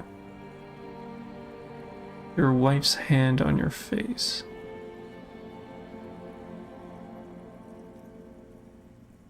I was left? That's right, funky baby. And you just stood there. One hand on the bottle and the other on your dick. Watching her go. Let it all be dragged away from you. Can't say I'm surprised. Tell me, where are your friends? Human beings have friends, Harry boy. Where the hell are yours? I can get it all back. I don't want to come back. I can get it all back. No, it's gone. 3 times gone and never coming back. You failed. You failed me. You failed Elysium. What is Elysium? I've talked to you before. I can come back from this. I've talked to you before? What is Elysium? Everything. The pale and the Isolus. On the surface. The outer magnetosphere. Burning, furious truth. 8,000 years of written history. You really dropped the ball, Harry. 4.6 billion people. And you failed every single one of them. You really fucked up. I find it hard to believe that we failed every single one of them. There's no way that we know every single one of them to have failed them. I've talked to you before. No, Harry. You were just talking to yourself. That's all you ever do. Even in your dreams. And the act is wearing thin. The spots of the disco ball fade around you. He's got a point. I guess we are actually talking to ourselves. And this is a dream. You'll be back in those cold snakeskins in no time. Sweating up the bed. Stinky boy. I can come back from this. You're not coming back from shit. Thrashing around in that high conductivity state of yours. Bumping into things and acting like a clown. Who are you kidding? I'm trying to solve this case. You're trying to what? I can't hear you. This is just a word dream now. Jumbled up garbage. The pictures are gone. The bed rises to meet you. A thin, sleep-like state. More glass than velvet, grinding in your head. So something is wrong. Sleep shouldn't be this bad, this dry, this unnourishing. There's something wrong with your thoughts. Some kind of new type of hangover. There's another type. Oh yes, party boy, and it's worse than the one before. Just think of the shit you saw. Here it comes too. So soon already. A silent alarm goes off in your head like clockwork, barely let you sleep at all. Time to get those clothes on, Harry. Time to go to work in the shit factory. Okay. Confusing and scary all at the same time. I did not like that one bit. Did not like that one bit at all. Can we get up? Maybe? Slowly we can. Good going, buddy. Oh my god, what the hell was that? I just had the most beautiful dream, uplifting, rejuvenating. Is that how it's going to be now when I close my eyes? Really? Because you feel even worse this morning than you did last night. I was hoping lying to myself would work. What the hell is going on with me? You mean, why are you so tired? Too tired and down to even think? It is worrying, isn't it? You can't be a detective like this. Detectives need to be able to think. Why is this happening? No, that's not it. Really, I feel super good. It's just that your heart has finally pumped all the speed out of your system, Buster. Time to get some more. Ooh, I don't like that. You're too weak to say no now. Waking up is the worst part. Maybe somewhere down the line you could decline. Wait, what is speed? I need to get more of it then. Detecting is my life. No, I can take this. I'm not going to go looking for speed. Are you sure? Ready to live as this pathetic shell of yourself for days? Basically, a week. Let's be honest, 2 weeks. Maybe 3. You won't make it. Half the town will be dead by then. You will be fired. That's a lie. I can do it without speed. Half the town won't be dead. Opt out. We gotta kick this in the butt. Suit yourself. Slow, sad shell man. See how you do without your spark. We'll be fine. We've got Kim to help us. Beautiful, beautiful Kim. Do we knock on the door? Or he's probably waiting for us downstairs. Like last time, would be my guess. Oh. Okay. That must be who we've been waiting for. Okay. Perfect. Let's go talk with Kim. Good morning. Morning. He gives you a quick nod. Looks like we can get to work at once. The Union muscle turned up. They look rowdy. We should talk to them. Why do we need to talk to them? What do you mean rowdy? Are these the men Garrett told us about yesterday? I completely forgot. Sorry, I had a rough night's sleep. It's them by the looks of it. Loud and nasty, just like the manager said. One loose thread less to worry about. And one big problem to replace it. He crosses something out. What do you mean rowdy? I mean ungovernable. Martinez isn't exactly enthusiastic about the RCM being here. They prefer to be policed by the Union. These men here. Oh, great. So they're going to be combative. Men who drink beer for breakfast? There's talk of an armed wing of the Union called the Hardy Boys, who are responsible for state policing. I think it's them. Ooh, I don't like the sound of that. Okay, let's roll. One more thing before we do. We don't have to talk to them immediately. We can walk right past them, continue with our business. Yeah, streetwise. Zoom right past.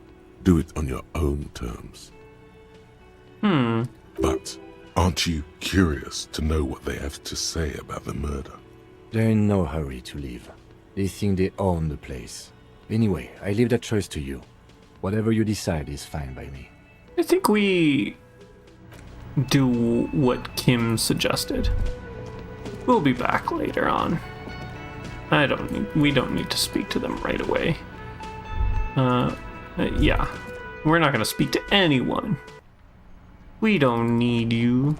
Okay, let's head back to where we were. See if we can continue doing what we were doing. We'll find out. We'll find out if we can even get through the door. Possibly. Oh, we can. Nice. Okay. The card that we picked up is working. I like it. I like it indeed. So, Everett. I'm not looking forward to speaking with Everett, but here we are. Ooh. Oh, shoot. Actually, I just remembered. We needed to call back the precinct about the armor. We can do that now. So maybe we actually do that before we speak to Everett, because maybe it'll give us some information on him. Or, like, not on Everett himself, but maybe it's something we can talk to him about. That would be handy, would be my guess. There's also something else we needed to ask about the whirling rags, too. Inside, you see a set of steering levers, a radio microphone, a pull-out tool. Okay, what is this? Can we... Droplets of rain fall on the white on blue police livery of the motor carriage. Wasn't I supposed to? No time for this, gotta run. I don't know what this is about. You see We a don't set need of to know. steering levers, a radio Okay, microphone. pick up the radio again. Precinct 57, how may I assist you? Please connect me to Sylvie. Have you heard back from the ICP about the serial number? Yes. The armor was produced by Fairweather in their facilities in Betancourt sur la Clé in 42. Okay. So where they are, right? It was part of a special order for Corps de Pharmacie, a security firm contracted to protect the interests of Oranese pharmaceutical companies in the Semenine conflict. Protect pharmaceutical companies? What was... So I guess there's one of these pharmaceutical companies has stuff in... So, it seems the armor went to Semenine. That's where the paper trail ends, though. Even the firm has proven difficult to track. Corps de Pharmacie has been renamed several times over in the years since the armor was issued. Do you know what it's called now? The most recently registered firm that the ICP has been able to connect to the CDP is a military contractor called Trinell, and the one before it was Downwell. I think they might be the same contractor. A suit of armor like this would have been manufactured with a particular person's physique in mind. You should ask for whom this suit was fitted. First, has the firm continued to work for pharmaceutical companies through all these name changes? A suit of armor like this would have been customized to fit the wearer. There must be records of the person. Hard to say. Their client list is rather diverse and incomplete. The only constant seems to be that the mercenaries are always deployed in third and fourth world countries. Interesting. Yes, but the ICP tends to be reluctant to share private sector records. I could try to talk them into it, though. This is a fun challenge for her, an opportunity to contribute beyond doing her job by rote. She'll gladly put in the extra effort for Team RCM. Yes, thank you, officer. I really appreciate your efforts in this case. Yes, please do try. It's imperative that we learn whose armor this was. Thank you, officer. I really appreciate the efforts. Glad to help. Call back tomorrow. Hopefully I'll have more for you then. 41st, Sylvie, did you find out more about the owner of the armor? No, we gotta ask tomorrow. Ignore. I'm done with the radio for now. End call. 57's over and out. In the cabin, you see a... Okay, that's everything there. So, what is... run the victim's armor. Okay. Call back tomorrow. I thought there was something... Oh, probably we completed this. That's probably what popped up. Okay. Too bad. We don't know who it is yet, but hopefully she'll come back with something. Are we also then assuming that whoever it was made for is who was killed in it? Or is that something else? Okay, so through here. I wonder if we also pop down a save now as well. I know it like saves, but let's pop down a save. Just in case. Auto saves, that's the word I was looking for. I know it auto saves, but still. I'd like to just have that done. Up here, my friend. I go see Evrat. And he is far, far away. Very, very far away. I doubt we're gonna get anything from him. I'm sure he's gonna want something. But what's a person to do? Come on, you can run there. Before you is a walrus of a man seated behind a large desk. He looks up from his work, not the least bit surprised to see you. With great effort, he straightens himself up in his chair, yet says nothing. He simply stares at you. I don't know why I wasn't expecting the yellow shirt. I was expecting him to wear more red because that's the color of the Union. I don't know why. Really weird, but... With a mixture of expectation and impatience, well bottled. Are you in charge of the dock workers? Let's get straight to business. There's been a murder. Leave without comment. Welcome, Mr. Dubois, Mr. Kitsuragi. It's good of you two to stop by. Please, have a seat. Okay, so our last name is Dubois. That's something we didn't know. Interesting. Also, probably not good that he knows us already. Even Kitsuragi. But hopefully, does that mean we've interacted with him before, or probably just his informants? I'm Evrat Clare, head of the Debarders Union here in Martinez. The man relaxes into his chair and continues. Okay, so we haven't spoken to him before. He just knows about us. Okay, good to know, good to know. Otherwise, why would he have introduced himself? I'd offer you my hand, but unfortunately my health prevents me from getting up. You understand? Something tells me your health probably would be better if you got up. He looks extremely comfortable. The tiny folding chair, on the other hand, looks like a torture device. You go ahead, detective. The lieutenant nods at you, then the chair. Thanks, Kim. Thanks for that. Whatever he has in store for you, it can't be good, he thinks. I'll do my best. Forget about that. What's with this Dubois stuff? You're getting some seriously bad vibes from that name. That's because it's our name. I doubt we're a great person. Take a seat, I'd rather stand. Why are you calling me Mr. Dubois? Actually, I'm in a bit of a hurry right now. I'd rather stand?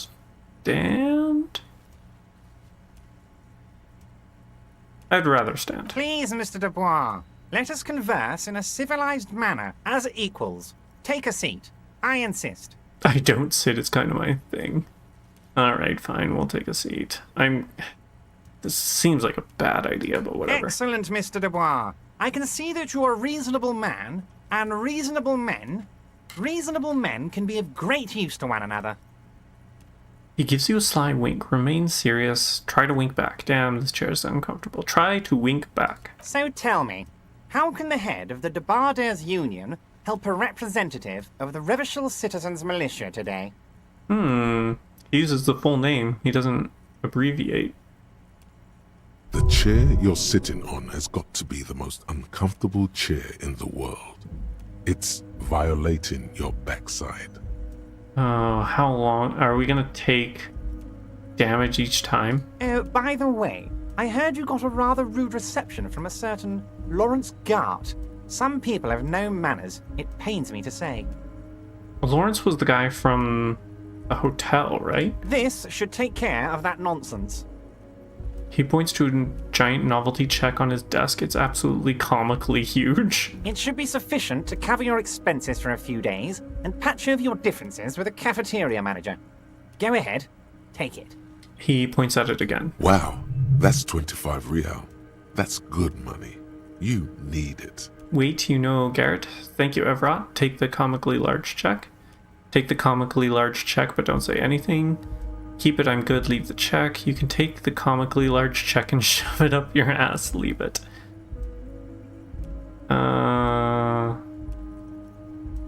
Thank you, Everett. Take the comically large check. Don't mention it. But also, don't forget it. I'm just kidding, of course. He's not. Now, I'd like to set your mind at ease about one other matter. Your lost gun. Let me assure you, Union people are on it as we speak. I've got my best hounds looking for that lost gun. Oh, that's concerning. His slug-like lips move, but all you hear is an echo. Lost gun, lost gun, lost gun. The world is swallowed by a black hole of fear. Only 2 words escape its gravitational pull. Lost and gun. When he said, don't worry, he actually meant, be very worried. How do you know about my lost gun? I'm not worried, I got this. I would appreciate any help you could provide. How do you know? I know everything, Harry. Right now, I know that you're worried. Don't be worried. Everything's going to be all right. So are we actually Harry Dubois?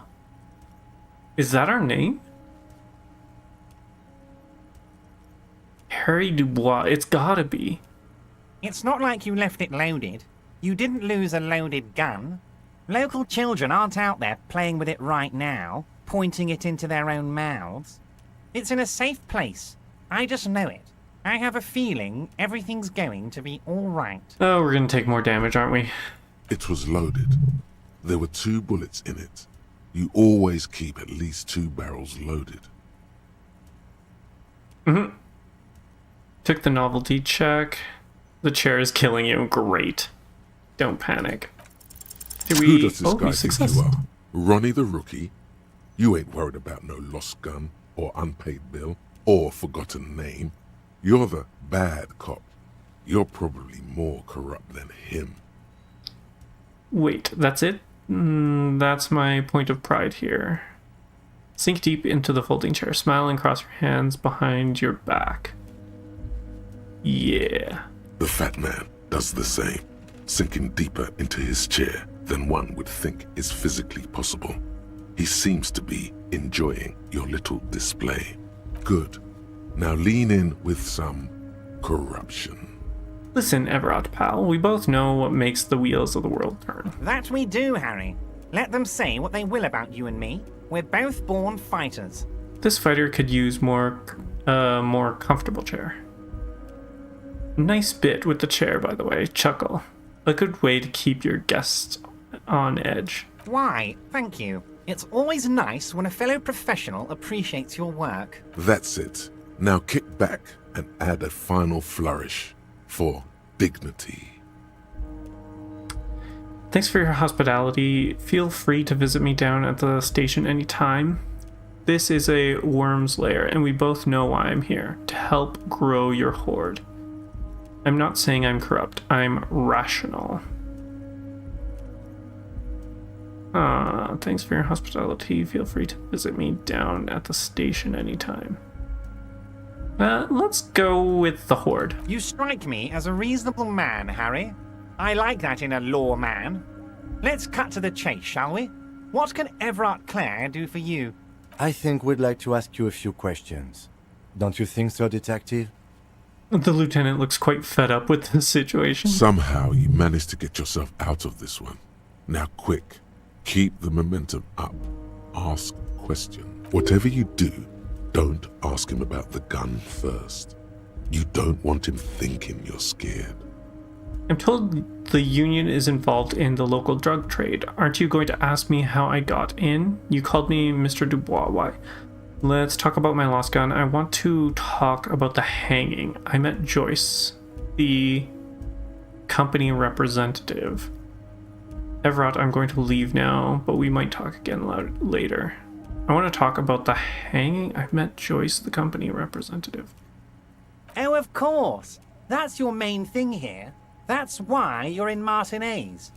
I know everything that goes on around here, and I would love to discuss it with you. I mean, it's no secret that the lynching is connected to the strike. So much to talk about. Honestly, it's been weighing on me so heavily. I understand you need to interview me. I sense there's a but. Say nothing. But there's a thing that's been keeping me up at night. I want to talk about the hanging. I mean, if we could just calmly talk, exchange information, we could blow this thing wide open. Yes, that sounds good. Let's do that. The lieutenant says with a slow nod. But I can't think straight with this thing weighing on me. You're police officers, aren't you? I have a crazy idea. You guys are basically door-opening machines. Incredibly talented at opening doors. I have opened a few doors in my life. You've heard wrong, Everett. We're not. Kim, is that true? Are we door-opening machines? I'm not sure I understand. If you're asking us to break down someone's door, it's not going to happen. Come now. I just need you to go open a little door for me and leave it unlocked. A simple thing. Absolutely nothing shady about it. No, nothing at all. Nothing like breaking an entry or anything. An excellent opportunity presents itself, sire. You could win the trust of the arch-liar, pretend to play into his hand. Then, should you wish, bend his efforts towards your own. Why don't you just open it yourself? Whose door is it? I bet you don't even know anything about the hanging. Damn it, fine, I'll look into it. We need to talk about the murder. I can't accept this thing. Refuse the task for now. Why don't you just open it yourself? Harry, I'm a very busy man, and more importantly, I don't have that extraordinary physique you do. Mm-hmm. You look like you could run around all day. I mean, we were just accused of that. You want to send someone a message that the police are working for you. I repeat, I'm a very, very busy man, Mr. Kitsuragi, and therefore I must occasionally enlist outside help. So what will it be, Harry? I bet you don't even know anything about the hanging. Harry, my dear friend, I am what people call a local bigwig. I know everything that goes on in Martinez.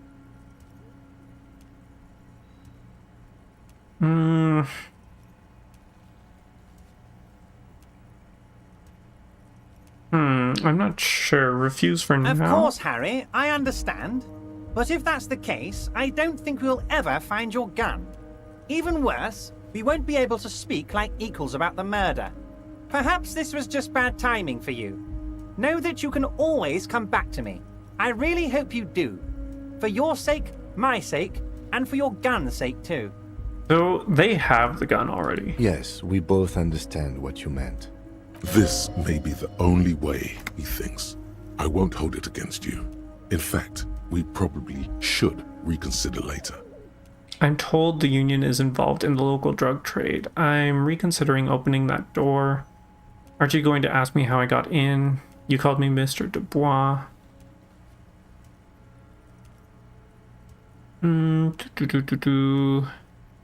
What? Drug trade. Harry, how could you say that to me?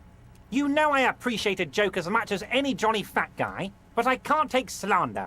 Are you actually investigating this? The reaction appears to be sincere, but it's impossible to tell with this guy, honestly. Let's lie. You've hurt me, Harry. Me, a friend. But you know what? He perks up. I trust you, like I trust all my friends. And I know you'll never talk to me about this again, because you don't want to wound me. So do what you want, and let's change the subject. He's hiding his real reaction beneath courtesy. Thank you for your understanding. We will continue to do what we must. You too, Lieutenant. You know, I like you, but you never were my favorite. I'm a Harry guy. I'm Team Harry. He knows about the bet between the precincts, doesn't he? None taken. Do we have anything else to do here, Harry? Lieutenant quickly replies and turns to you. I'm reconsidering opening that door. Aren't you going to ask me how I got in? I met Joyce. Oh, that's very nice. I haven't gotten around to her yet. I'm very, very busy, you see. I hope you're getting along. One thing I want to make very clear, Harry, is that this is not some kind of union versus corporation situation. Everyone is just pals here. Just pals? Yes, we're all trying to do what's best for Martinez. Don't feel like you shouldn't work with her just because you and I are such good friends. I'm not a jealous guy. Why haven't you let her in to see you? Okay, let's talk about something else. If she actually wants to see me, she will find a way. Any good negotiator would. And I just don't have anything to discuss with a bad negotiator. He doesn't want to see her. It's as simple as that. Everjoy seems to think the union is lowballing her. Yes, yes. Lowballing, of course. This isn't a casino, Harry. Real people, real livelihoods are at stake here. But everything's a casino for those rich types. His expression makes it clear. This is childish and irresponsible behavior. What happened to the previous negotiator, Mr. Gaumont? What do you mean, Harry? Nothing. I let him go. He made concessions for the company in previous negotiations. Why would you let an ally like that go? Okay, and another question. Why would you let that go? He's an old man, Harry. I wanted him to spend more time with his family. God knows how long he's got left.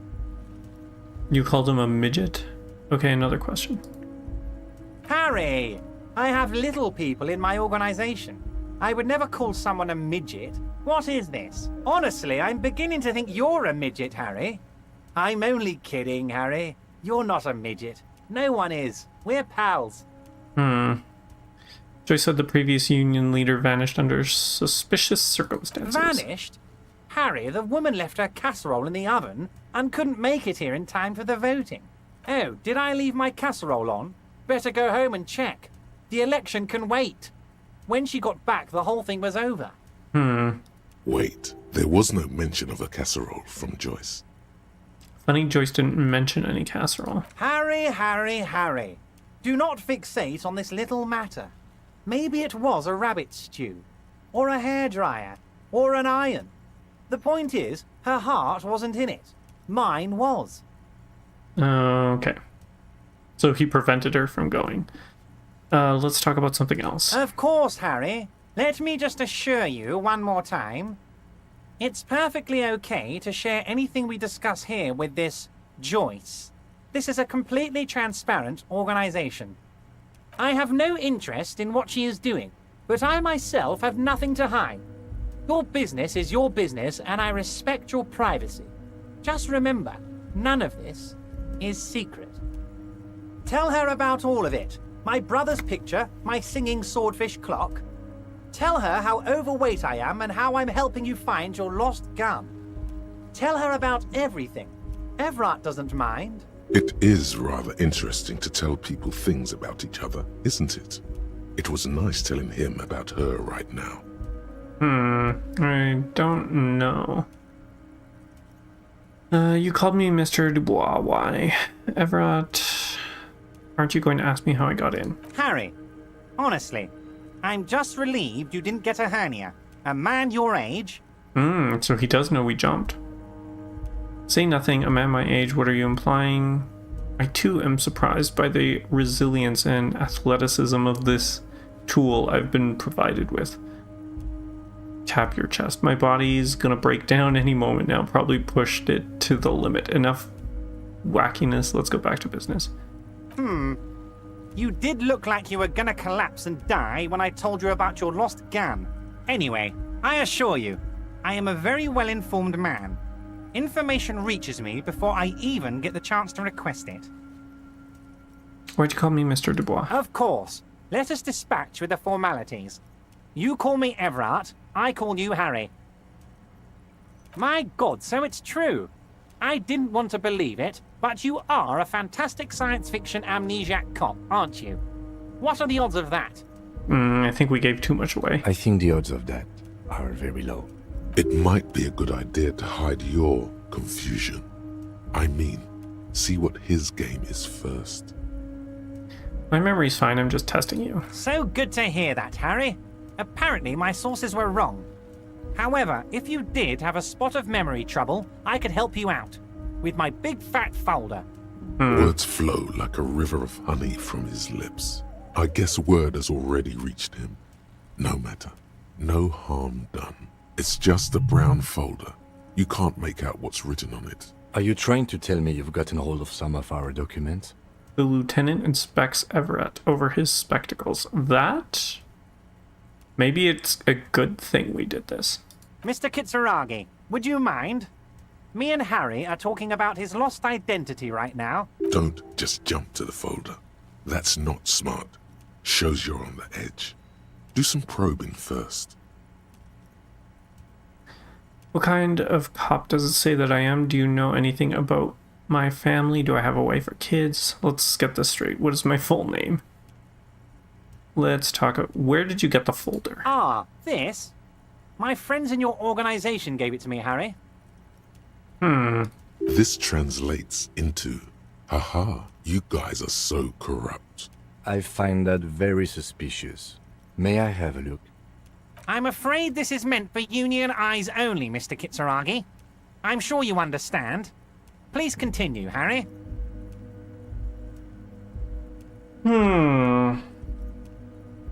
What kind of cop does it say I am?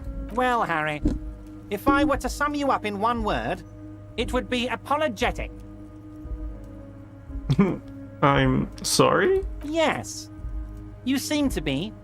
A lot of the time. But right now, there's no reason to be. Let loose a little. Be you. He's probably just making a guess based on your recent activity in Martinez. I mean, that would line up with what we kind of figured out. Have another look at the folder. Kim suspects something. Read shipping folders. Read shipping folders before. As you look at the folder, Everard covers it with his hand and pets it. He's hiding it from you because it's not a real RCM folder. It's just another one of those brown folders you saw in the file cabinet. It's not an RCM folder. Okay, Harry, you got me. This is from the Census Bureau, not the RCM. Those Census Bureau people are absolutely corrupt. You should do something about them. Maybe we should do something about you then, too. He got the name from the Census Bureau, and everything else from your actions here in Martinez. Yes, Mr. Kitsuragi, from the Census Bureau. Like I said, now I'm actually a very busy man, so is there anything else I can do for you, Harry? That means he doesn't really know anything about you. A pity. The mystery of you will have to remain a mystery for the time being. So the Census Bureau says my name is Harry Dubois. Yes, that's what I said. Try to keep up, okay? Let's move on. Do we reconsider opening that door you asked me to open? Perhaps it will help me somehow. Let's talk about my lost gun. A fantastic change of heart, Harry. Go talk to Manana down by the gates. He'll brief you and give you the key. And just like that, it's happening. The roller coaster is moving. Too late to take it back now. Just open one little door. You don't need to go in or anything. I just want that weasel to come home and see the unlocked door. That's it. Anything else we should discuss? Lost gun, I guess? Yes, your lost gun. My best men are on it. They're turning every stone, searching every playground, asking kids, grandmas, everyone. Your gun will be found, Harry. Let me assure you of that. It's just a matter of time and effort. The only way to find it seems to be working with him. He might even be holding your gun hostage. Hold on, could he really be holding it hostage? Wait, the gun may have been bought from Roy's pawn shop. Have your men factored that in? I will not be blackmailed with the gun business. I don't care about my gun. Keep it. Does this mean if I do things for you, I'll get my gun back? I don't care about my gun. I love it, Harry. Wish I could be like that, but I can't. I have a responsibility to this community. I can't have a loaded gun out in the streets. The officer is exaggerating.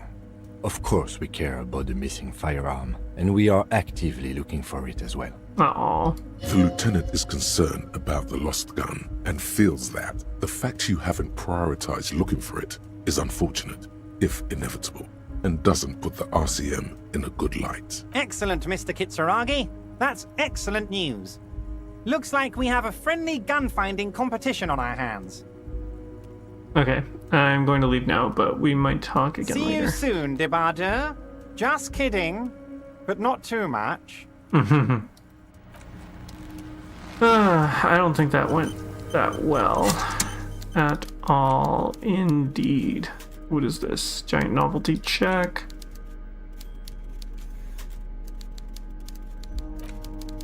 What is this? Oh, right. Interact? The front of this quarterly journal features a large satirical portrait of the late King Friesel. From the sides of his head, a pair of white antlers spread to the corners of the cover. Why Friesel? Because Friesel was incompetent, foolish, and cruel. In short, the embodiment of everything the communards wished to overthrow. It's satire, you see. Flip through the pages, see what catches your To eye. your disappointment, there aren't any full-color pictures to direct your attention. Just column after column of closely set text, interrupted occasionally by little doodles in black and white. After rifling the pages with your thumb several times, you return to the table of contents. The magazine is divided into several sections: international development, Kunst und Kultur, and local concerns. Just inside the cover, there's also an editor's note. Read the editor's Comrade, as you know, this journal takes its name from Mazov's immortal expression, du cristal à la fumée. This was his way of describing the way the rigid, crystalline structures of capitalist ideology turn to smoke under communism. But, like the structures of capitalist ideology, we too are at risk of going à la fumée, unlike many publications which are content to spoon-feed their readers reassuring drivel. La Fumée is committed to telling the radical truth, even when that truth may drive away potential subscribers. Only 4 issues in, and it sounds like they've already alienated their readership.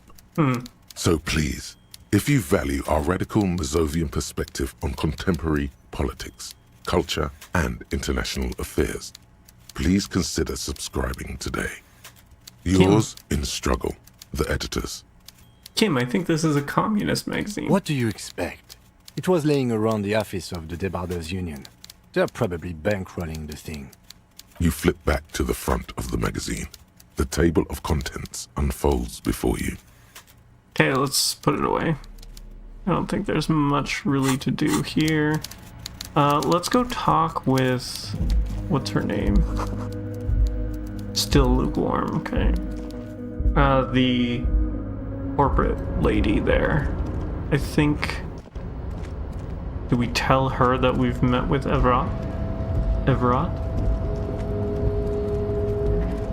Possibly? Possibly indeed, possibly indeed. Through here. He knows way too much. Way too much indeed. I don't particularly like it, but we are also not handling our conversations very well at all.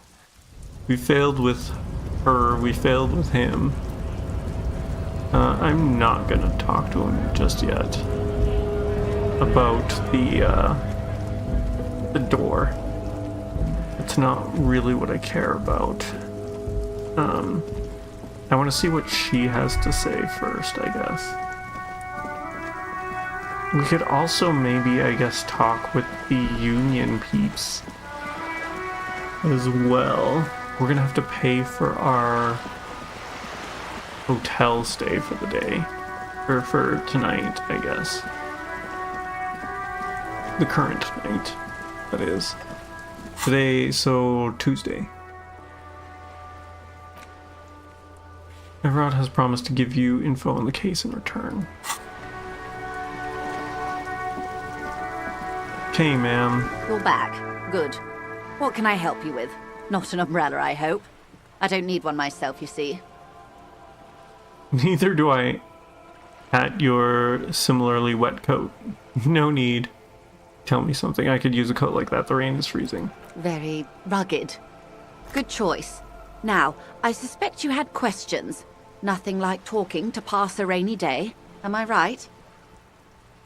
Tell me about Wild Pines. What do you do? By the way, I've talked to Everett. You have. And how did you like Mr. Clare? I didn't. He's a beautiful man, beautiful and just. Everett Clare is a hero of the workers' movement. He's the champion I've sworn fealty to. He's a bloated rainbow socialist. I can do business with him for a socialist. He's reasonable. He's not the champion I have chosen. I wish to swear fealty to you and the cause of capital. It's not important if I liked him. I was doing my job. Of course, Detective. Excuse me for implying otherwise. The RCM does not pick sides in this. I hope it doesn't come off any other way. Of course. And I don't expect you to share anything he told you with me. I'm not a corrupt verm myself. However, if you felt like discussing something, how could I stop you? Are we not human?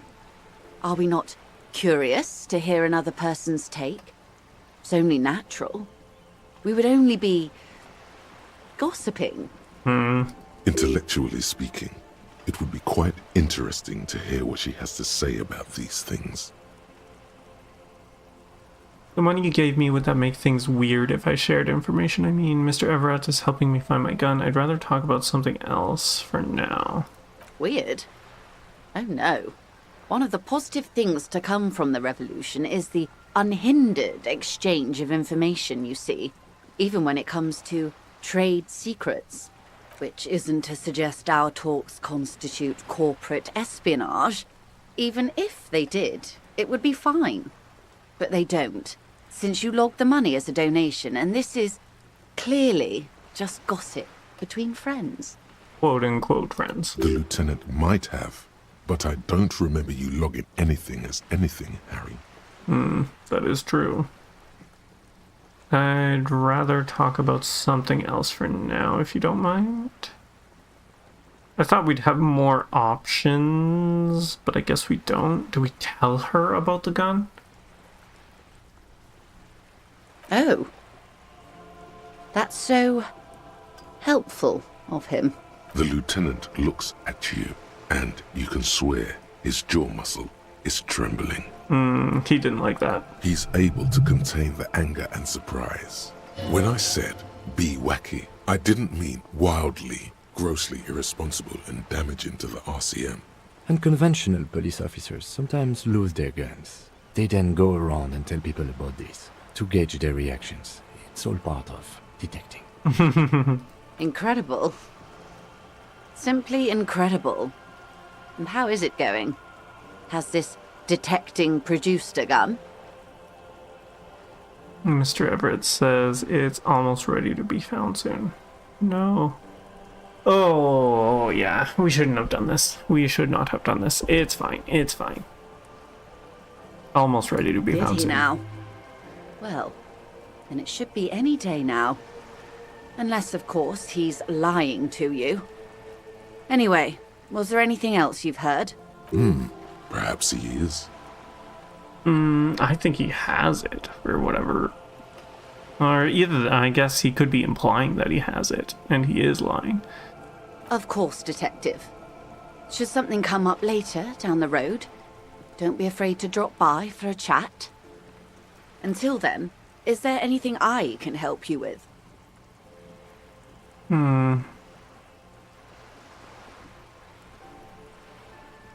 Tell me again about the drug trafficking. The lorries are still stuck at the roundabout.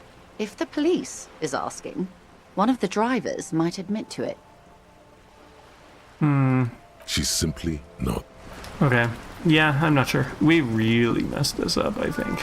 Very not good. Not good at all. Okay, I think we're gonna end here for now. Actually, maybe let's go talk with the guy we've got to talk with the peeps at the Whirling in Rags. And I feel like we also should talk to the owner as well. Or the bartender or whatever he is. He's just filling in for bartending, I believe. So let's go over this way, speak with him. Can I help you? About my bill for tonight? Got the 20 real. I have this giant novelty check. Let's just pay with the real. Good. You got the room for the night, but remember, you'll need another 20 real tomorrow. Goodbye. I thought there might be more, but I guess there isn't. There is something here, though. What is this? The tomatoes are thinly sliced. You could see through them. Okay. Let's speak with her. She was the gardener. What is she doing? Let me handle this. The woman says to the crowd in the mess hall before turning to you. Detective disorientated. Are you still wondering where you are? This is Martinez, in case you've forgotten. I advise you not to overstay your welcome. Her entire character has shifted. This young woman is cold as ice.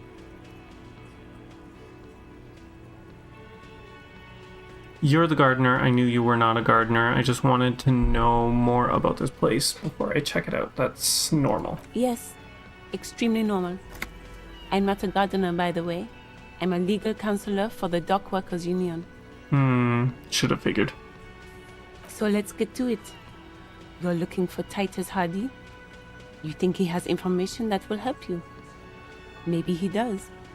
Well, who's Titus? That's Titus. Talk to him. But know this. I'll be keeping an eye on you. No strong arming. Nothing official. The District of Martinez does not recognize your authority to make arrests. It doesn't matter if you recognize our authority. We will make an arrest if we have to. She says nothing. Her glare speaks for her. Could this be the Miss Beaufort that Easy Leo mentioned? The one Mr. Everard sent to law school? Oh, definitely, 100%. What is your role in all this? Are you Lizzie Elizabeth? Miss Beaufort? What if I want to talk to you, not Titus? What are you going to do to me? Why are you so aggressive? I should talk to Titus then. What if I want to talk to you? What you want is of no significance, officer. Don't test your authority. In Martinez, you are no one. What is your role in all of this? What are you going to do to me? Like I already told you, I'm a legal counselor. Do you have hearing problems? Yes, very much so. I suggest not wasting time on trivial pleasantries and focusing on why you are actually here. Titus Hardy. She points to the tall man by the table. Even though she has excellent control over herself, something moved behind her eyes, in the way she stands, in her face. Easy, Leo told me about you. He likes to talk a lot. Hardy. Not yet. I had another question.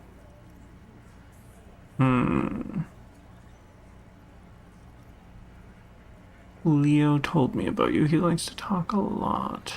You are not here to chat up the legal counsel. You are here to question these men. Alright, I'll talk to Titus then. What is this? There's a bowl, there's spit in it, reeking of tobacco. Men in overalls toting guns in the Union placard. What is this? Hawthorn bushes outside. Okay, we'll talk to him. This is where you say your bid. A broad-shouldered man points at you with a beer can. Detective. The lieutenant acknowledges you with a sharp note.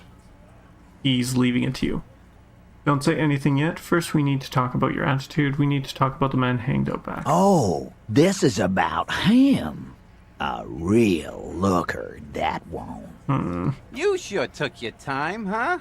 Waited for him to get real ripe and pretty for you. Oh, he was a real pretty boy. Hanging up there, letting out that pretty boy smell.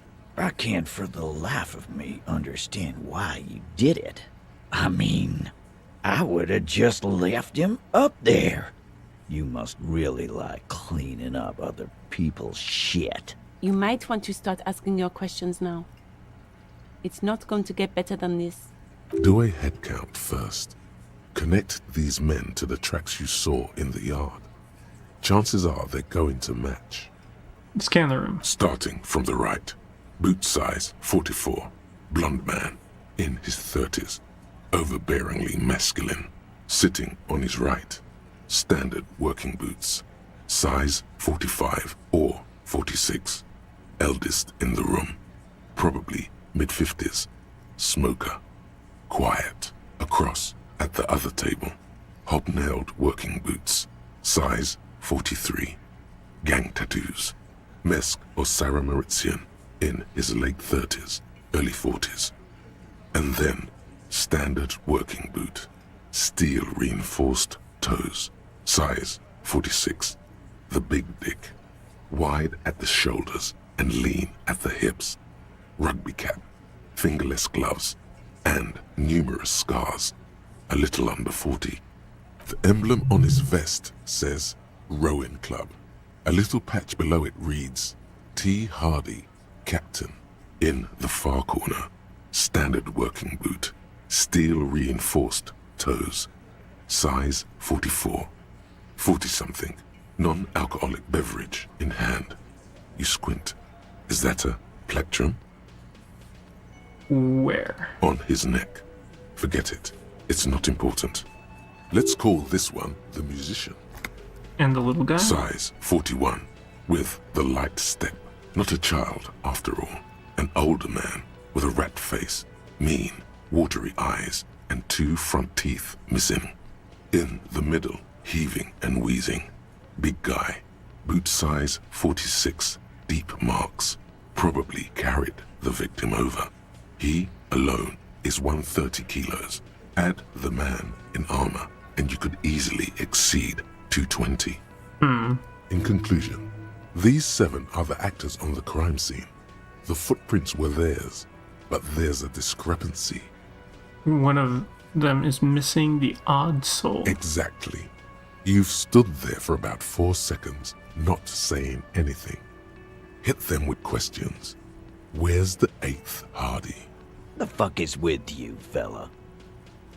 The man hanged in the backyard. Did you do it? I found 8 sets of footprints, but there's only 7 of you. Where's the 8th Hardy boy?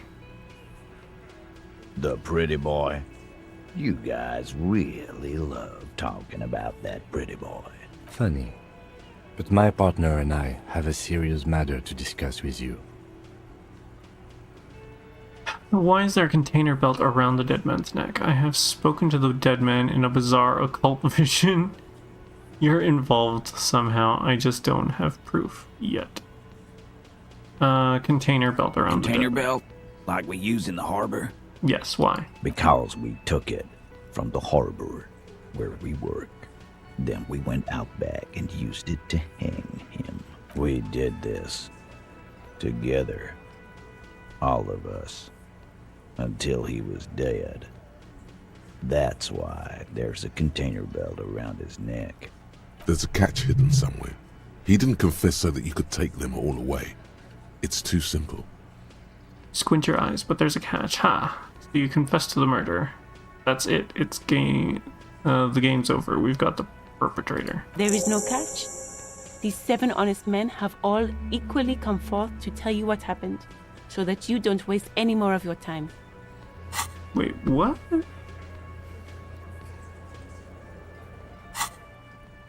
All 7 together. They're diluting responsibility. It's an anti-arrest tactic. You murdered him just like that. No remorse. Who called the shots that night? When did the hanging incident occur? Why did you kill him? How did you kill him? Why don't I just arrest you? Step closer to Titus. Why did you kill him? How did you kill him? When did the hanging incident occur? You don't have to answer any of his questions. The fixer turns to remind Titus. I know, Lizzie. Relax. We killed him last Sunday night. Seemed like a good way to end the week. How long had you unknown the victim? Understood. Next question. Known him? We don't associate with scum like that, asshole. Yeah! Who do you think we are? Quiet. He came around about 3 weeks ago when that Pines cow first sailed into town. Happy? By the Pines cow, you mean Joyce Messier, the representative for White Pines? The same company you're striking against? No. I mean the Pines cow. The stupid-ass cow they sent in to fuck us over. But you know what? He rubs his chin, pretending to mull it over. Why don't you ask her about the pretty boy? I'm sure she has interesting things to say when you ask her hard enough. That's enough insinuation for today, Titus. Officer, your interview is drawing to an end. Don't waste your last questions. Who called the shots? Why did you kill him? Are you deaf? There will be no singling anyone out. You can't arrest a Hardy Boy without arresting all Hardy Boys. Do you think you could do that? Do you think you could arrest them all? A shadow of smirk passes her lips and she tilts her head. A trick question. Don't let her lead the conversation. I don't have to. One of them was more complicit than the others. No, but seriously, who calls the shots around here? That's for the courts in Les Jardins to decide. Not for the officer making an arrest. Which we all know you won't be. What you can do right now is go back to your station and write a report. No. We'll stay here and discuss what happened that night. You murdered him just like that, no remorse. Why did you kill him? Why? 'Cause he was worthless mercenary scum. And he stepped out alive in my town. So he was a mercenary, that's it? And he stepped out of line. He repeats, jaw clamped shut like a What vice. kind of mercenary? The kind that shows up when you start a strike. The experienced kind, too. Had Cohoy and Semenine written all over him. Ex-Oranese Special Forces. A live grenade. Right here in our bar. I can't prove it. But I know he was sent by the Wild Pines. They hire merc shit like that. Story of every strike from here to Samara. Hold on, how do you even know he was in Special Forces? Right, but what did he actually do wrong? Wrong? He harassed women, raped one, harassed workers, threatened to kill some as a warning. He wiped spittle from his mouth. From rape to harassment to threats of violence. Why the strange de-escalation? He regrets mentioning it. Hopes you didn't notice. To kill us all, if we don't open the gates, if we don't let the scabs in, if we don't bend over. And that was before he started coming here. Yeah, he said it was his favorite joint now. Started coming here every night. Drinking, grabbing girls. Grabbed one of ours mid-karaoke, right there on the stage. He grabbed someone? The lieutenant is trying to make sense of this flood of information. Yeah. This girl's on the mic. A beautiful girl. Young. Gets into the second verse of Lover Lake. The fucker grabs her legs, starts screaming. Show me your cunt! Why don't you show me your cunt? Then, he gets knocked on the head with a wine bottle. Doesn't even fall down. He shakes his head in disbelief. Was this the same girl who was sexually assaulted? Raped, you said? Okay, then, now about the man you killed. Aren't you fucking listening? My man is talking to you. He took care of it. They got the girl out before anything else could happen.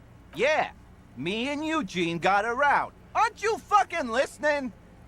There's something odd here. Seems like they don't want to talk about that rape Titus mentioned. Why not? This is a serious allegation. Make them talk about it. Right, but who did then? This is a very serious allegation. No. You're not getting the name. That's a Martinez matter. And I'm not discussing it with you clowns. There's nothing you can do for now. He's stonewalling you. How did you kill him?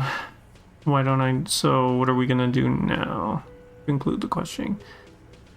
How many people have you sent to the Shays? Ever felt remorse for them? Chaise électrique is the method of capital punishment in Revachol under the Coalition.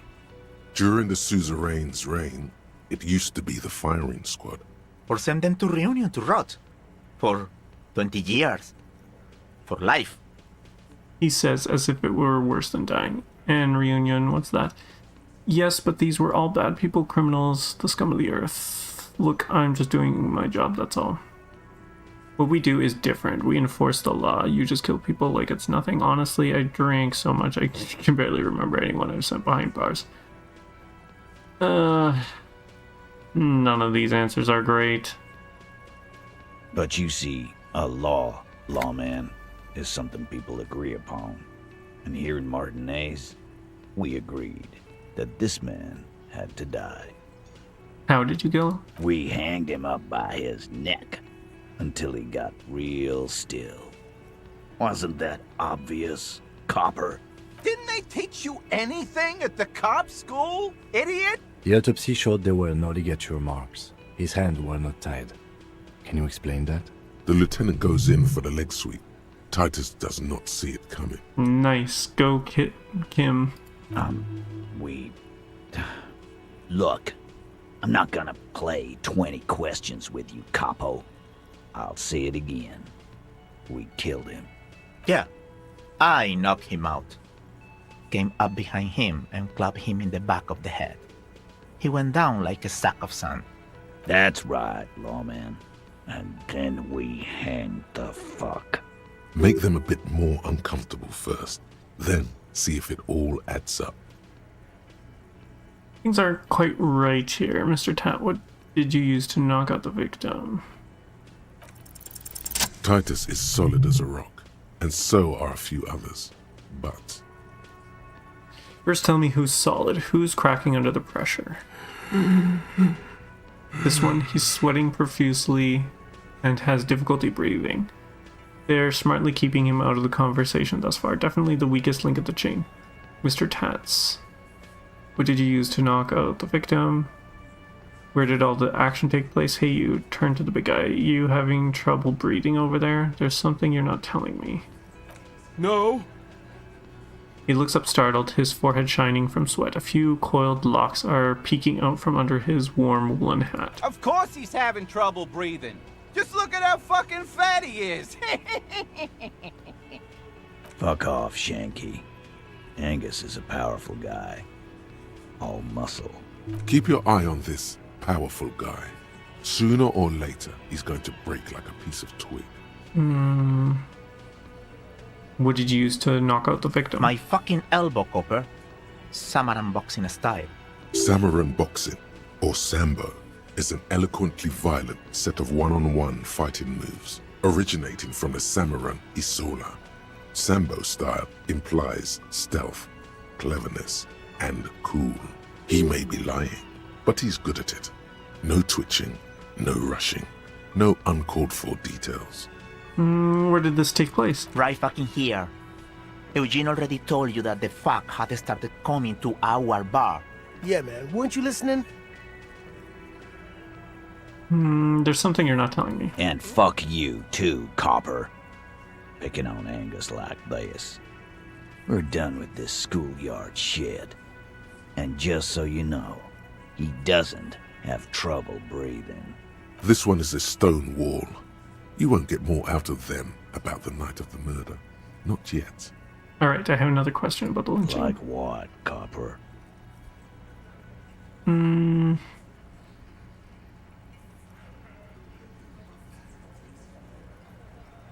So what are we gonna do now, I guess?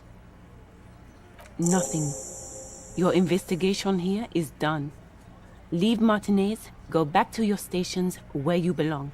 I think we're going to stick around, thanks. Some things don't add up here, Titus. I've done this job for long enough to know that people don't just confess to first-degree murder. Even if it is a group responsibility, we're going to look into this. Good luck with that. You've heard everything a rent-a-cop is gonna hear from us. Real law officials. You're lucky you didn't get a beating. I want to talk about the hanging again. I found 8 sets of footprint, but there are only 7 of you. Where's the 8th Hardy Boy? What are you talking about, madman? There's no 8th Hardy Boy. There's 7 of us, and we're all here.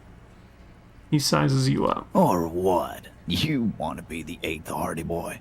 We ain't hiring. He shakes his head. Actually, boss, we've been talking and we think she could maybe... She? So there's an 8th Hardy, and it's a Hardy girl? Who might it be? Elizabeth? The gardener? Shut the fuck up, Glenn! I do the talking here. Now what the fuck do you want, cop? So let me get this straight. There is an 8th Hardy Boy. It's a she, and you don't like us talking about her? That's right. We're not talking about this. This is a private Hardy Boys matter. Nothing to do with your shit. End. He points at the lieutenant. You're not cops here. Don't go digging around if you don't want a bullet in the back of your head. I'm watching you. Good. We are all watching each other. Officer, your question. The lieutenant adjusts his spectacles. There's no point in pushing it further, he thinks. This is already a victory. We'll learn more about this 8th Hardy sooner or later. Okay, I'm gonna take off now. Leave.